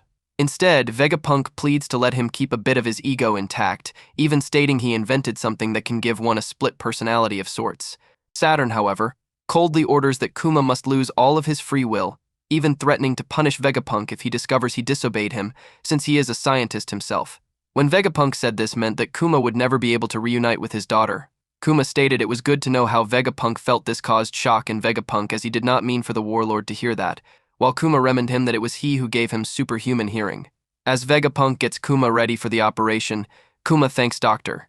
Vegapunk for being so concerned for him, and in turn, Vegapunk tells Kuma he had fun knowing him these past 2 years. Kuma asks Vegapunk to program him to protect the Thousand Sunny after the war with Whitebeard ends until one of them returns, calling it a compromise to being unable to see them grow anymore. Vegapunk asks what he has planned for Luffy, and Kuma says that his actions remind him of Nika, and he believes he can change the seas for the better. Before the operation, Vegapunk asks Kuma to push out his memories to study, to which Kuma agrees. He explains that the bubble is a copy of his memories, but it will disappear when it is touched. Vegapunk tells him that he has a contraption that will preserve the bubble and allow him to study it without disturbing it. As Kuma thinks about all of the people in his life and wonders if he caused anyone harm with his actions, but Vegapunk, who is drenched in tears, tells him that his life didn't trouble anyone, but his death will hurt all who love him. He calls Kuma a hero to everyone who met him, and Kuma thanks him for it. Before the modifications are complete, Kuma thanks Dr. Vegapunk for saving Bonnie's life, and if he ever sees her again, to wish her a happy 10th birthday for him. Returning to the present, it is shown that Bonnie was able to see everything from the copy of Kuma's memory bubble, which has now disappeared like he said, and has completely broken down in tears. Bonnie emerges from the room as Dr. Vegapunk asks if she saw everything, which she confirms. Dr. Vegapunk apologizes for breaking his promise with Kuma, but to his surprise, Bonnie, now a child, hugs him and apologizes to him. The two sit and Dr. Vegapunk shows Bonnie the thing he planned on giving her, a sapphire necklace that looks like the sun, which Kuma intended to be her 10th birthday gift. Bonnie is extremely happy to receive it and states she will always cherish it. After that, Dr. Vegapunk muses how strong Luffy became after those 2 years of training. Bonnie asks him if Luffy is the son of Dragon, who was Kuma's friend and doctor.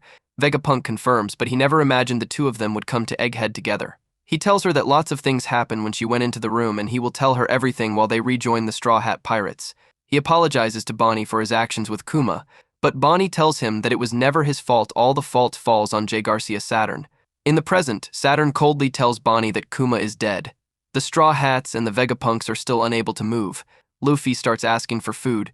Kizaru shows concern for Vegapunk and Bonnie, and it is announced that Sentomaru has been captured. Outside of Egghead, people are reading the news about the siege, while on Momoro Island, Dragon asks Ivankov where he thinks Kuma would go if he still had a fragment of his natural instincts, and Ivankov says that if he were Kuma, he would go to marry Giowise. Dragon, however, knows that Kuma is different. Back on Egghead, Bonnie tells Saturn that if she is going to die, she will kill him no matter what as well, and uses Distortion Future Nika Matena Mirai to grow her fist large to punch him. However, her enlarged fist disappears and she becomes weak again, and Saturn once again crushes her in his hand. Saturn tells her that he is not surprised that Bonnie knows the name of Nika since she is Kuma's daughter, but he says she does not know what that is exactly, while he thinks that she has not drawn the connection between Nika and Luffy's transformation in her mind. He then notices that Luffy somehow managed to start devouring food that appeared next to him and orders the Marines to restrain him with sea stone. As Bonnie wonders why she cannot alter her age around Saturn, he reveals to her that he was the one who gave her this power. According to Saturn, he conducted an experiment on her as a baby to give her the powers of the Toshi no Mai without actually having her eat it, and while it was a success, he deemed the fruit worthless. He says that while the user can transform however they want regarding the foreseeable future, its abilities weaken when their knowledge of the future differs from reality. He asks her if she wants to believe in Nika, but Bonnie declares Nika is real because she swore she would find him to save Kuma from his control, but Saturn says she is starting to believe he is not real. Saturn then tells her that Nika is nothing but a worthless buccaneer legend and quotes what Kuma said to him way back on God Valley to her. He also reveals another horrifying revelation: he was the one who infected Ginny with sapphire scales, which was a side effect from a failed experiment he conducted on her, but he was surprised to see Bonnie inherited the disease. Bonnie says that everything she went through was all Saturn's fault, and Dr. Vegapunk becomes extremely livid that Saturn's heartless experiments are what caused Kuma to give away his free will in the first place. Saturn, however, simply says he cannot understand the feelings of a mere insect. Just then, Kuma arrives on Egghead, much to the shock of the government. He starts making his way to the center of the island, where Saturn is, as the Marines try to inform everyone about this development. Saturn does not believe Kuma could have come here, while Dr. Vegapunk is confused why Kuma is here at all. As he continues to charge forward while the Marines shoot him, Bonnie thinks that she should just die because of everything Kuma went through. She starts crying loudly, but Saturn demands she shut up and orders the Marines to shoot her head off. Before they can shoot, Kuma blows them all away, so Saturn throws Bonnie to the ground and prepares to impale her with his leg. However, Kuma arrives in the nick of time to block the attack with his own body, before pulling Saturn's leg out of his back and grabbing it. He hardens his fist with Busoshoku Haki and prepares to punch a terrified Saturn. Saturn demands an explanation from Dr. Vegapunk because a few days after the Revolutionary Army rescued Kuma from Mary Giowise, he activated the self-destruct mechanism, so he should be dead. Kuma's fist lands on Saturn and sends him flying through several buildings that collapse on him.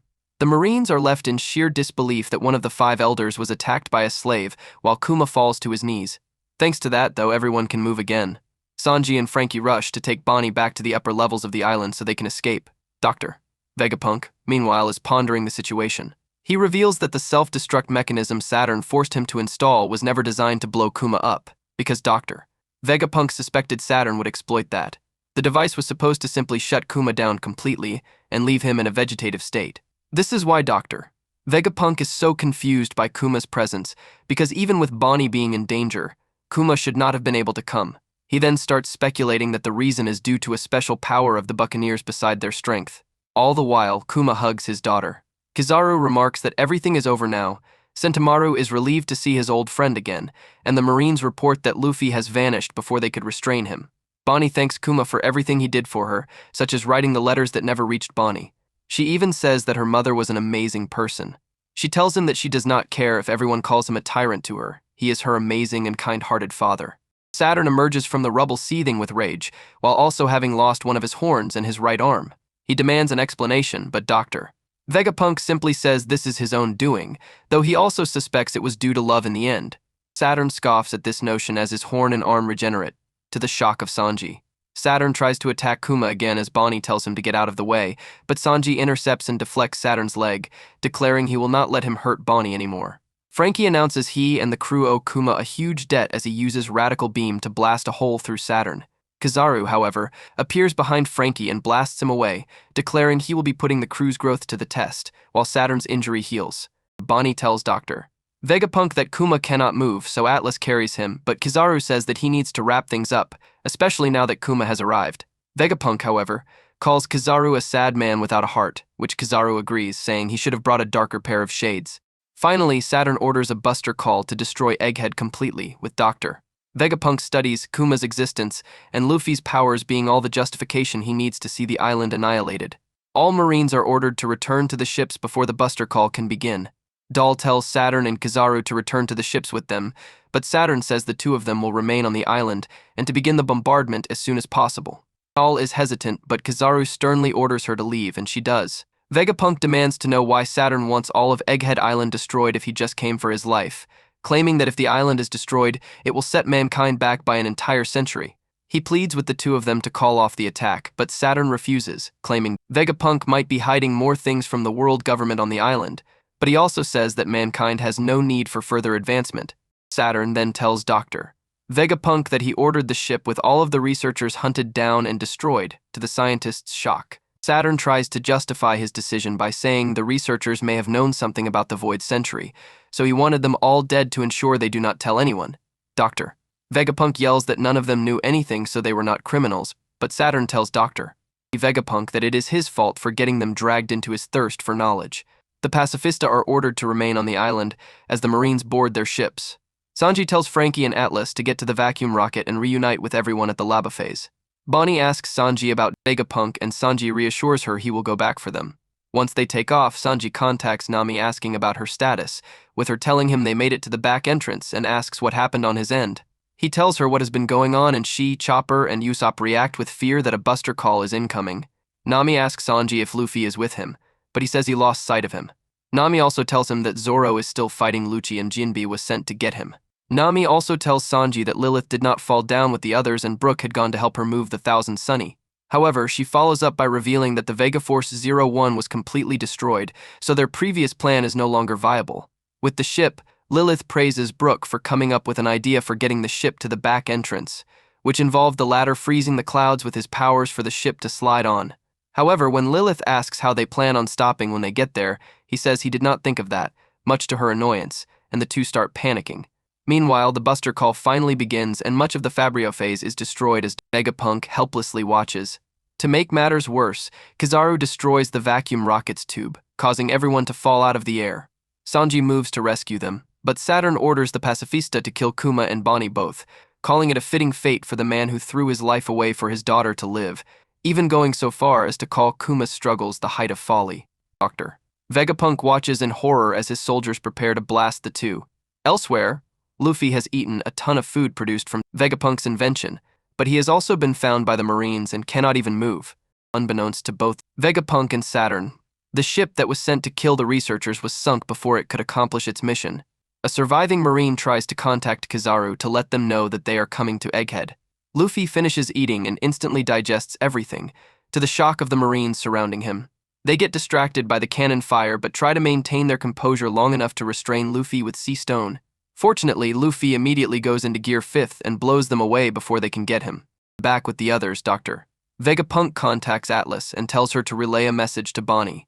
Atlas does so and Bonnie orders the Pacifista to not shoot them and to instead help them escape the island. To the Marines and Saturn's complete horror and shock, the Pacifista opened fire on them, becoming their enemies once again. It turns out Dr. Vegapunk was so torn up over the thought of Kuma and his clones killing Bonnie that he programmed them all to obey her, and it is a level of authority that tops even the 5 elders. He also knew this secret would have dire consequences, especially for him, because Saturn impales Vegapunk with his leg for this defiance. Bonnie and Frankie watch in horror as a fuming Saturn orders Kizaru to kill them all immediately. Kizaru teleports up to them and blasts everyone with light beams before creating another light sword. Coming up right in front of Kuma, who was shielding Bonnie, he tells the two that he will kill them with a single slash so it will not hurt. However, Luffy arrives on the scene and punches Kizaru away, saving everyone. He also turns the ground rubber so everyone lands safely. Bonnie runs to Dr. Vegapunk's side as the Iron Giant starts stirring again. Bonnie hears the sound of Luffy's heartbeat and realizes it sounds like the tune Kuma taught her. Vegapunk tells her that he was like her at first. He did not connect the dots until he saw it himself, but he now has no doubt that Luffy is indeed the sun god Nika. He also declares that the Buster Call is a trivial problem for Luffy now, because everyone over the world has been praying for his return for hundreds of years. In addition, the Marines report that an insanely big ship has arrived on the northeast coast of the island and is mowing them down. It turns out to be Dory and Brogy, who declare they have come to rescue the Straw Hats, with both giants referring to Luffy as the sun god. The giants make landfall as Dory tells Oimo and Kashi to take the others and swing around the sides, sinking any ships they see and minding the cannon fire. The two giants accept, and the crew branches off with the Marines retaliating back. Usopp sees Dory and Brogy using a pair of binoculars and is brought to tears by the return of his old friends. Nami picks out Oimo and Kashi among the crowd and deduces they picked up the co-captains from Little Garden, which relieves Usopp as he feared he would not see them in Elbaf. Edison is surprised the Straw Hats know the duo and suspects they heard about the situation from the news that is already circulating regarding this incident. Realizing they have come to save them, Usopp says they need to finish their preparations to leave. Brook contacts Nami and tells him that they are getting close to their position, but Lilith, knowing they still cannot stop, tells Nami to pay attention to her directions. Elsewhere, Jinbe is still heading for Zoro's position as he is still locked in combat with Lucci. The two have grown exhausted, but Lucci tries to emotionally manipulate Zoro by calling him dead weight, because the crew will not leave without him, so he should just surrender and allow his crew the chance to flee with their lives. Zoro, however, mockingly insults Lucci for thinking he is in control of this fight.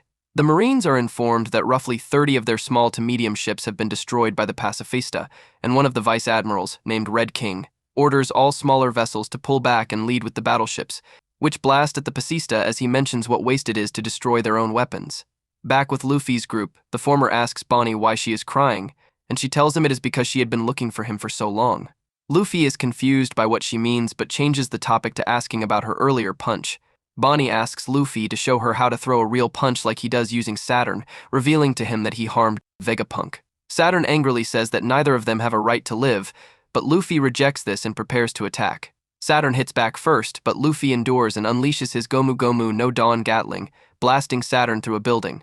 Frankie tells Bonnie to start moving and Bonnie tells Vegapunk that they need to leave now. Dr.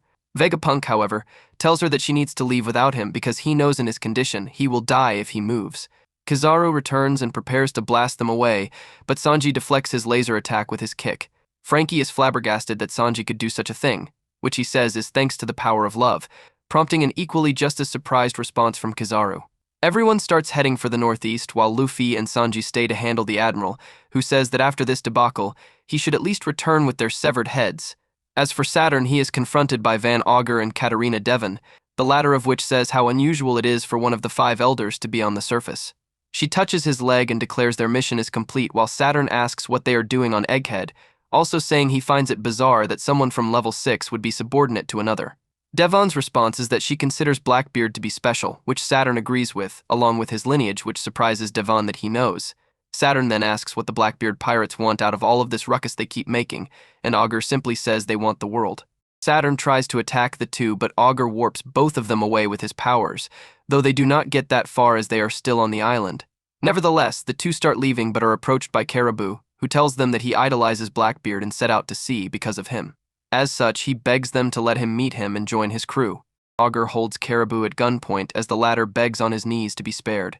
Augur tells Caribou that he does not trust him because lots of people are after Blackbeard's life right now, but he insists his intentions are pure. He even tells the two that if they kill him here and now, there will be severe consequences, and when Augur inquires about them, Caribou tells him that he has information he would be willing to share with Blackbeard, that being the identity of Poseidon and the location of Pluton.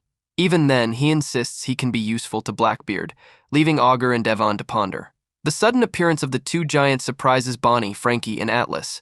Dory and Brogy ask who they all are. They do not recognize Frankie despite familiarizing themselves with the new members' wanted posters, and that they came to get the crew. Frankie asks if they are enemies aiming for Luffy's life, but the two giants clarify they are his friends and offer to help however they can. Bonnie asks them to help Luffy, Sanji, and Dr. Vegapunk and Dory and Brogy immediately head off in that direction, leaving the three to the other giants. The other vice admirals note that Tosa's line was cut off, so one of them, Pomsky, decides to head to land. Bluegrass tells Doll to get on one of the sea beast weapons she is currently controlling so they can attack from sea, and she asks Doll if she has ever fought a giant before. Doll replies that she had a commanding officer who was a giant, and which turns out to have been Jaguar D. Saul. As for Luffy's group, Sanji asks Vegapunk how they are supposed to save him if they cannot move him. Dr. Vegapunk responds that while he did want to escape, there are things on this island he still wishes to protect, so he feels he cannot leave yet. In addition, he reveals he wanted the secret of Bonnie's command override to remain one until she became a little bit older, and now she will be hunted for the rest of her life, so he asks the Straw Hats to look after her. Sanji, however, ignores Dr. Vegapunk and focuses on how Saturn has returned and transformed into his beast form. Seeing his legs covered in venom, Sanji tells Luffy to dodge them, which he easily does. At the same time, Luffy tells Sanji to get Dr. Vegapunk out of here, no matter how much he complains. Sure enough, Dr. Vegapunk demands to be put down, but Sanji ignores him, but Kizaru kicks him away and stabs Dr. Vegapunk with his light sword. Sanji immediately recovers and picks him up again, with Luffy telling him to get to the back entrance. Kizaru tries once again to intercept him, but Luffy grows to giant size and grabs Kizaru in his right hand and grips Saturn's face with his left. He tells the two of them that they aren't getting away from him as Luffy's grip causes Kizaru to draw blood. Sanji demands Vegapunk not die on him and wonders why he is smiling all of a sudden. Back in the lab, a message from Vegapunk starts playing, where he announces to the entire world that he is going to tell them the truth about it. In the video, Shaka asks Dr. Vegapunk if sending out this message to the world is a good idea, his reason being that the people of the world may not be ready to receive and relay it. Vegapunk, however, tells him that as soon as information agencies get news, they will spread it across the world by the next day. Shaka asks what he will do if someone tries to censor the message, and Dr. Vegapunk acknowledges he had not thought of that, so he asks Shaka for ideas.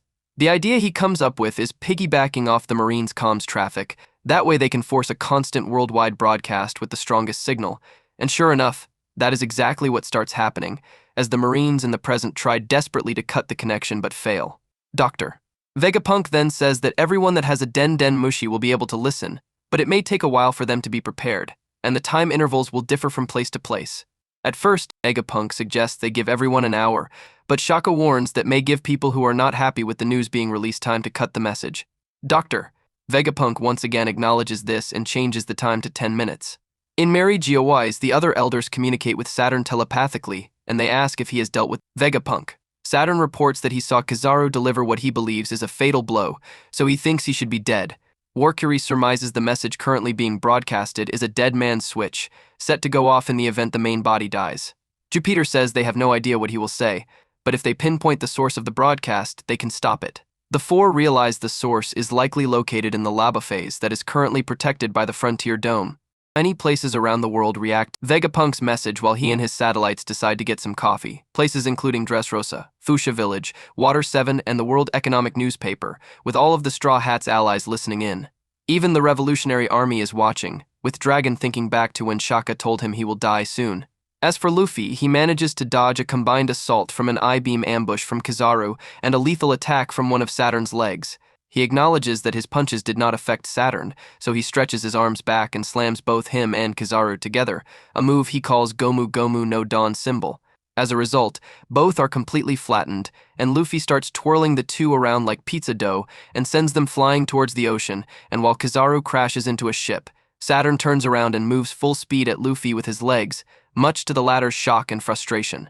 Luffy dodges Saturn's attack as the Marines check in on the extremely weakened Kizaru, while the other elders tell Saturn that they cannot allow Dr. Vegapunk to speak freely.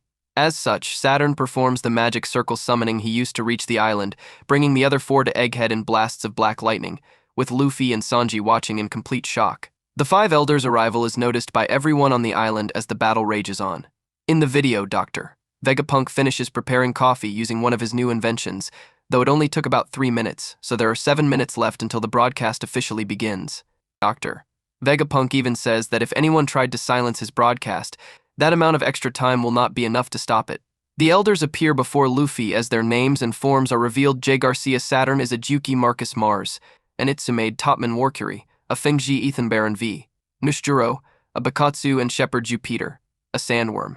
Immediately, Zoro sees the pacifista attacking the Marines and changes into his hybrid form, where he gallops at breakneck speed, slashing the cyborgs. Because he moved so fast, the Marines under attack did not see him at all, though reports of a large horse running around and taking down the pacifista were all over the Marines' radios. To the Marines' surprise, the pacifista have not been cut, but partially frozen, thereby rendering them immobile. Soon, half of the pacifista are incapacitated, which the Marines celebrate over because now they can resume their hunt for Bonnie. Mars takes to the sky and starts attacking the Frontier Dome while Sanji tries desperately to get in contact with his crew so he can tell them to escape ASAP. Once he does so, Usopp informs him that they understand they need to escape, but Zoro is still fighting Lucci. Thankfully, they have reunited with Brook and Lilith on board the Thousand Sunny, which Usopp stopped using Midori Boshi take Jav Rin. Meanwhile, Saturn, Warcury, and Jupiter start fighting Luffy, with Jupiter diving under the ground. Jinbe is still trying to reach Zoro and says he will drag him back by force if necessary. Speaking of, Zoro gets one of his swords knocked out of his hand by Lucci, who tries to tempt him to abandon the fight by investigating the powerful haki that popped up when the 5 elders arrived. Jinbe finally reaches Zoro's location where he tells Sanji that he is still fighting.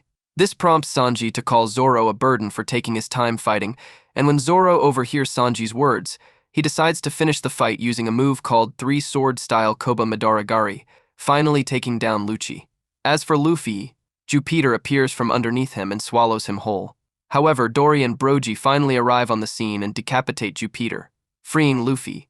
Luffy is surprised to see the giants again as they tell him they got tired of waiting for him to show up in Elbaf, so they decided to come pick him up instead.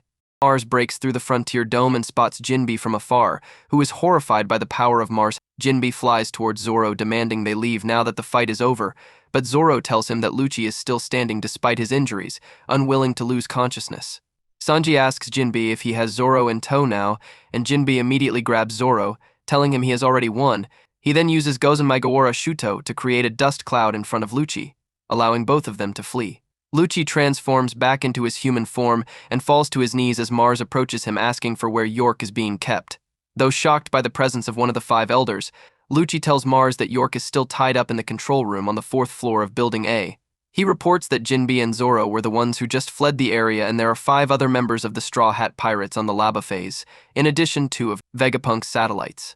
He also informs Mars that they plan to escape from the back entrance of the lava phase, and that there are 85 Cypher Pole agents still being held captive in the basement, along with the 4 Seraphim.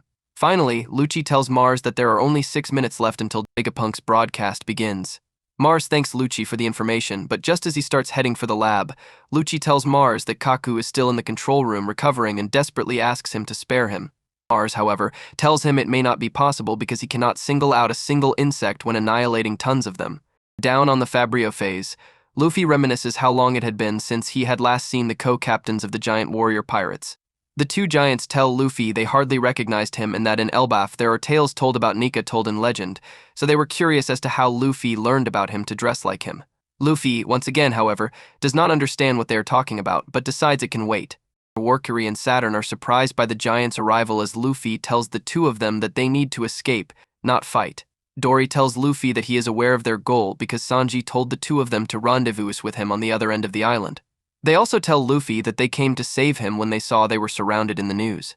Dory pulls out a horn and sounds a call, alerting the giants that their captains had found Luffy, which meant it was time to pull out. Warcury refuses to allow this and unleashes a roar of Hashoku Haki, which is powerful enough to completely strip off Luffy's eyes, hat, shoes, cuffs, and even his scar. The giants try supporting Luffy as Warcury's haki is felt all over the island and the Marines out at sea, with some of them fainting from the intensity. Luffy recollects himself as he tells the giants who they are dealing with. Just then, Warcury jumps high into the air and tries to attack with 2 of his tusks turning into blades. Dory and Brogy use their shields to block Warcury's attack, a move they call Svalin's Sun Shield. Warcury asks why the 2 giants are helping Luffy and if they are even aware of who he is, but they simply say he is their friend and repel Warcury using Skillja Split. Saturn tells the 2 that if they choose to side with Luffy, then they will be erased from history alongside him as he fires venom volleys at them. Luffy grabs a tree out of the ground and chips away at it using his teeth, turning it into a baseball bat. He then paints it labeling the number 56 on it in addition, puts on a baseball helmet also labeled 56, and knocks the venom volleys back at the 2 elders, which to his surprise, creates an explosion. Dory is told by one of his subordinates that the flames will block off the forest, meaning they can go now. Luffy, however, tells the 2 that Saturn, Warcury, and Jupiter cannot die, And sure enough, the three start regenerating from their injuries. Still, the three start running away, Dory wondering if the three are immortal or something, and Brogy adding that he has never heard of an ability or a type of race that allows that kind of power. Regardless, they consider this a victory for them despite running. Nami contacts Jinbe and Zoro and demands they hurry, and Jinbe decides it will be faster to run normally. Bonnie's group, on the other hand, do reach the ship, but are confronted by Vice Admirals Red King, Guillotine, and Pomsky. Mars breaks into the control room and asks York where the room displayed on the monitor is, but York does not recognize him and demands to be left alone. As for Kizaru, the Marines surrounding him try to treat him, but despite saying his wounds run deep, he asks to be left alone and rest. The Marines, however, then take note of what appears to be something larger than a giant appearing on the northwest shore, with the flames not even stopping it. It turns out to be the Iron Giant, who mutters an apology to Joy Boy. The Marines report that all of the pacifista attacking them have now been incapacitated, so they can continue their assault, hoping they can prevent Luffy and Bonnie from escaping. Nushiro is livid, the doctor.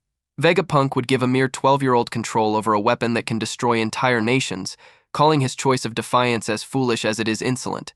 Oimo and Kashi say they should get back to the ship now that the 5 elders have arrived, but the Marines decide to sink the giant's ship so they cannot escape either, and start reorienting themselves to the northeast shore. With Bonnie's group, Frankie defeats Red King, while Bonnie, having entrusted Kuma's safety to one of the giants, uses her powers on Pomsky, turning him into a child before kicking him away, which Guillotine thought was just horrible. On the lava phase, Mars has freed York, and she takes him to the room where the video was being filmed, and Mars immediately fires a beam to destroy the room. The broadcast, however, does not stop, and York tells Mars if she had been the Stella, she would have hidden the transmission Den Den Mushi somewhere tricky to find. Mars suggests he destroy the entire lab, but York warns him not to because the second floor of Building B is for weapons development, and the first floor holds the power station. In addition, the third floor of Building C contains a number of high-pressure cylinders, so if Mars destroys any of those buildings, all of Punk Records would be destroyed.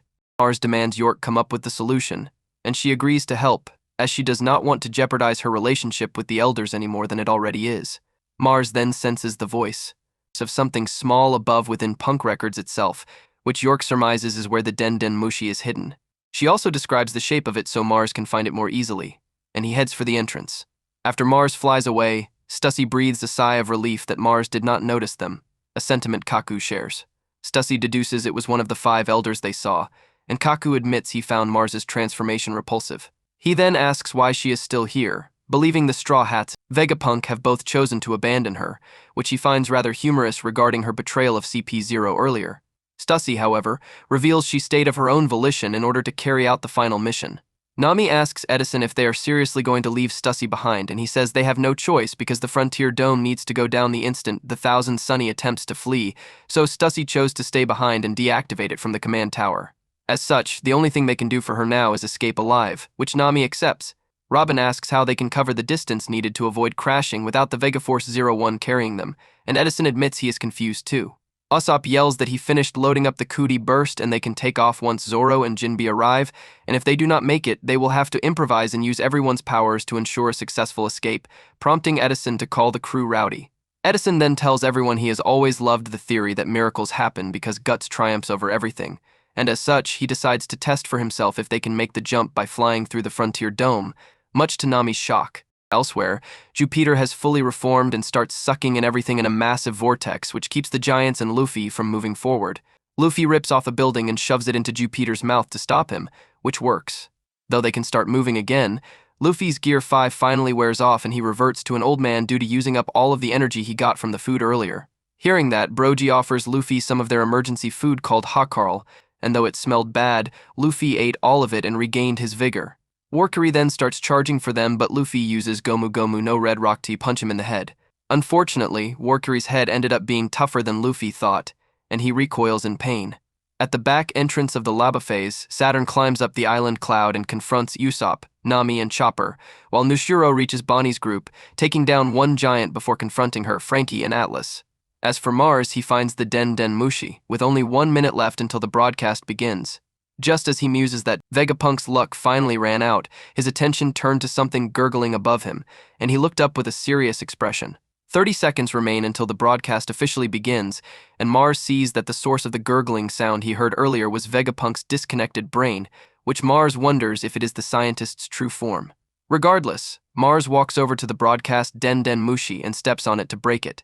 To his shock and rage, though, he sees it was just an ordinary Den Den Mushi in disguise, meaning he was completely fooled into following a decoy, and the broadcast continues.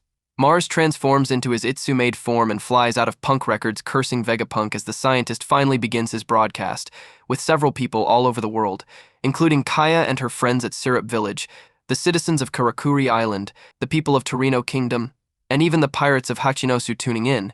The other elders ask Mars what he is doing, and he tells them about the decoy, and now there is no way for them to currently stop the broadcast. He does say that they have no idea how much Vegapunk actually knows or what he plans on saying, but York told him he wants to carry the torch of the Oharan scholars. In other words, he plans on finishing what Ohara started 22 years ago. Back with Sanji, he hears Bonnie crying for help, and he arrives at the coastline where he sees Nushiro confront her and Frankie, telling the former they will not let her have the pacifista. Frankie prepares to defend Bonnie from Nushiro's sword, but Sanji makes the heroic save himself, uppercutting Nushiro with his foot. In response, the elder turns into his full Bakatsu form and bites down on Sanji, causing him to let go of Vegapunk's body. Oimo and Kishi arrive on the scene and restrain Nushiro, forcing him to let go of Sanji. Atlas grabs the Stella while Bonnie uses Distorted Future to turn herself into a giant, intending to crush Nushiro with her foot. All the while, Vegapunk says in his message that he has committed 2 grave sins, and he will soon be executed for them, so he programmed the message to start playing when his heartbeat stops. His words shock the world as everyone starts fearing that Vegapunk is dead now, but he continues saying he does not want the people to assume the one who killed him is evil regardless of who they may be, and that he is in no position to judge right from wrong in this instance. As for the Straw Hat crew on the lava phase, Saturn finally climbs all the way up and demands the pirates to stand aside so he can handle Vegapunk's message. He does spot Robin and calls her the one Akanu let slip through his fingers. In turn, Robin recognizes his voice as one of the 5 elders from that day. Saturn immediately starts attacking as Nami grabs Robin and pushes her out of the way, while Zeus, Chopper, Usopp, and Brook do their best to resist him. Growing frustrated, Mars decides it will be easier to completely destroy the lab because he cannot single out the origin of the broadcast, and York is struggling to figure out where the Stella would have put it herself. Saturn and Warcury, however, tell Mars that if he does, not only will they lose their military might, they will lose their ability to recreate the Mother Flame. As for Vegapunk's message, he says that what he is about to say will be hard to believe and many may consider him crazy, but he feels he owes it to the people to let them know, and with that, he tells everyone that the world will soon sink into the Blue Sea. The Marines are shocked by Vegapunk's claim that the world will sink into the Blue Sea, but there are others across the world who do not believe him, like the people in Mock Town on Jaya. The people of Water 7 are skeptical that a few rising tides signifies that the entire world is bound to sink. In Impel Down, meanwhile, Doflamingo is laughing at Vegapunk's claims, and he mockingly asks Magellan what he will do when the prison gets completely flooded, since it is his job to protect the inmates. Magellan admits the rising tides have caused havoc in the cells, and that was only just 1 meter. Doflamingo says that most urban areas would be in danger if the sea level rose another 5 meters, and perhaps they should all evacuate to somewhere higher up. Down in Ryu Kingdom, Shirahoshi asks her father if the scientist's words are true, but Neptune says it sounds too outlandish. As for the Marines outside of Egghead, several Marines fear that Vegapunk's words will incite mass panic and chaos, regardless if it is true. The 5 elders in York, meanwhile, have become desperate and decide to just annihilate every living thing on the island. In the broadcast, Vegapunk says that according to his sensor data, he predicts a few days from now as he records this message, there will be a massive earthquake, which several people, such as Charlotte Smoothie, figure is the earthquake they just felt today. Vegapunk continues saying that following this earthquake, the sea level around the world will rise by 1 meter, which will render a number of islands uninhabitable and submerge several beaches. He says that if this does not happen, then everyone can ignore his next words, but if it does, he implores everyone to listen to him. The people are left speechless by Vegapunk's prediction as he claims it was not a natural phenomenon. As he continues to speak, Saturn furiously continues his attack on the Straw Hat pirates, demanding Vegapunk stop. Ultimately, Saturn decides to ignore the crew and head straight for the power station containing the Mother Flame, which is revealed to be a small flame within a large tank. Once there, Saturn changes back to his human form and starts smashing things with his staff.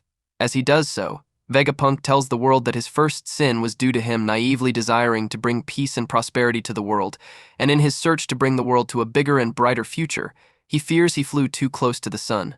The Marines continue to attack the Iron Giant, but nothing affects it. Dory, Brogy, and Luffy, who transformed into his Gear 5th form once again, continue to flee, but the fire has spread across the island and Warcury is still charging after them. Vegapunk continues saying in order to explain this sin he committed, he needs to explain what happened between 900 and 800 years ago, the Void Century. Aimu and the world nobles watch, with the latter demanding the Marines silence Vegapunk, while some become curious about his words. Vegapunk says that while most of that period's history is erased, the poneglyphs hold the key to understanding the truth. Elsewhere, Jaguar D, Saul, who is relaxing somewhere, starts laughing. Vegapunk says that the world government outlawed deciphering the poneglyphs, but he himself researched them, which is the second grave sin he committed. Thanks to the documents left behind by the people of Ohara, he was able to decipher a number of the stones, and he does not regret one bit of it. As for the Straw Hat crew, the clouds start stretching, and they realize that Edison has increased the edge of the clouds to allow the Thousand Sunny to leap right into the ocean. Edison, meanwhile, prays that the Straw Hats not let the Marines catch them after everything. Luffy, meanwhile, is still trying to fight Warcury despite Brogy telling him to stop because nothing he does affects him. Luffy confidently believes his next attack will hurt him, but when he punches Warcury again, he recoils in pain. Vegapunk says that he only knows a little bit of what happened in the Void Century, so he will just tell everyone what he knows. What he learned was that during that period of time, there was a man who was born in a highly advanced kingdom, and he possessed a rubbery body akin to the sun god Nika, who was worshipped by the giants. This man's name was Joy Boy, and he was the first man to set out at sea, the world's first pirate.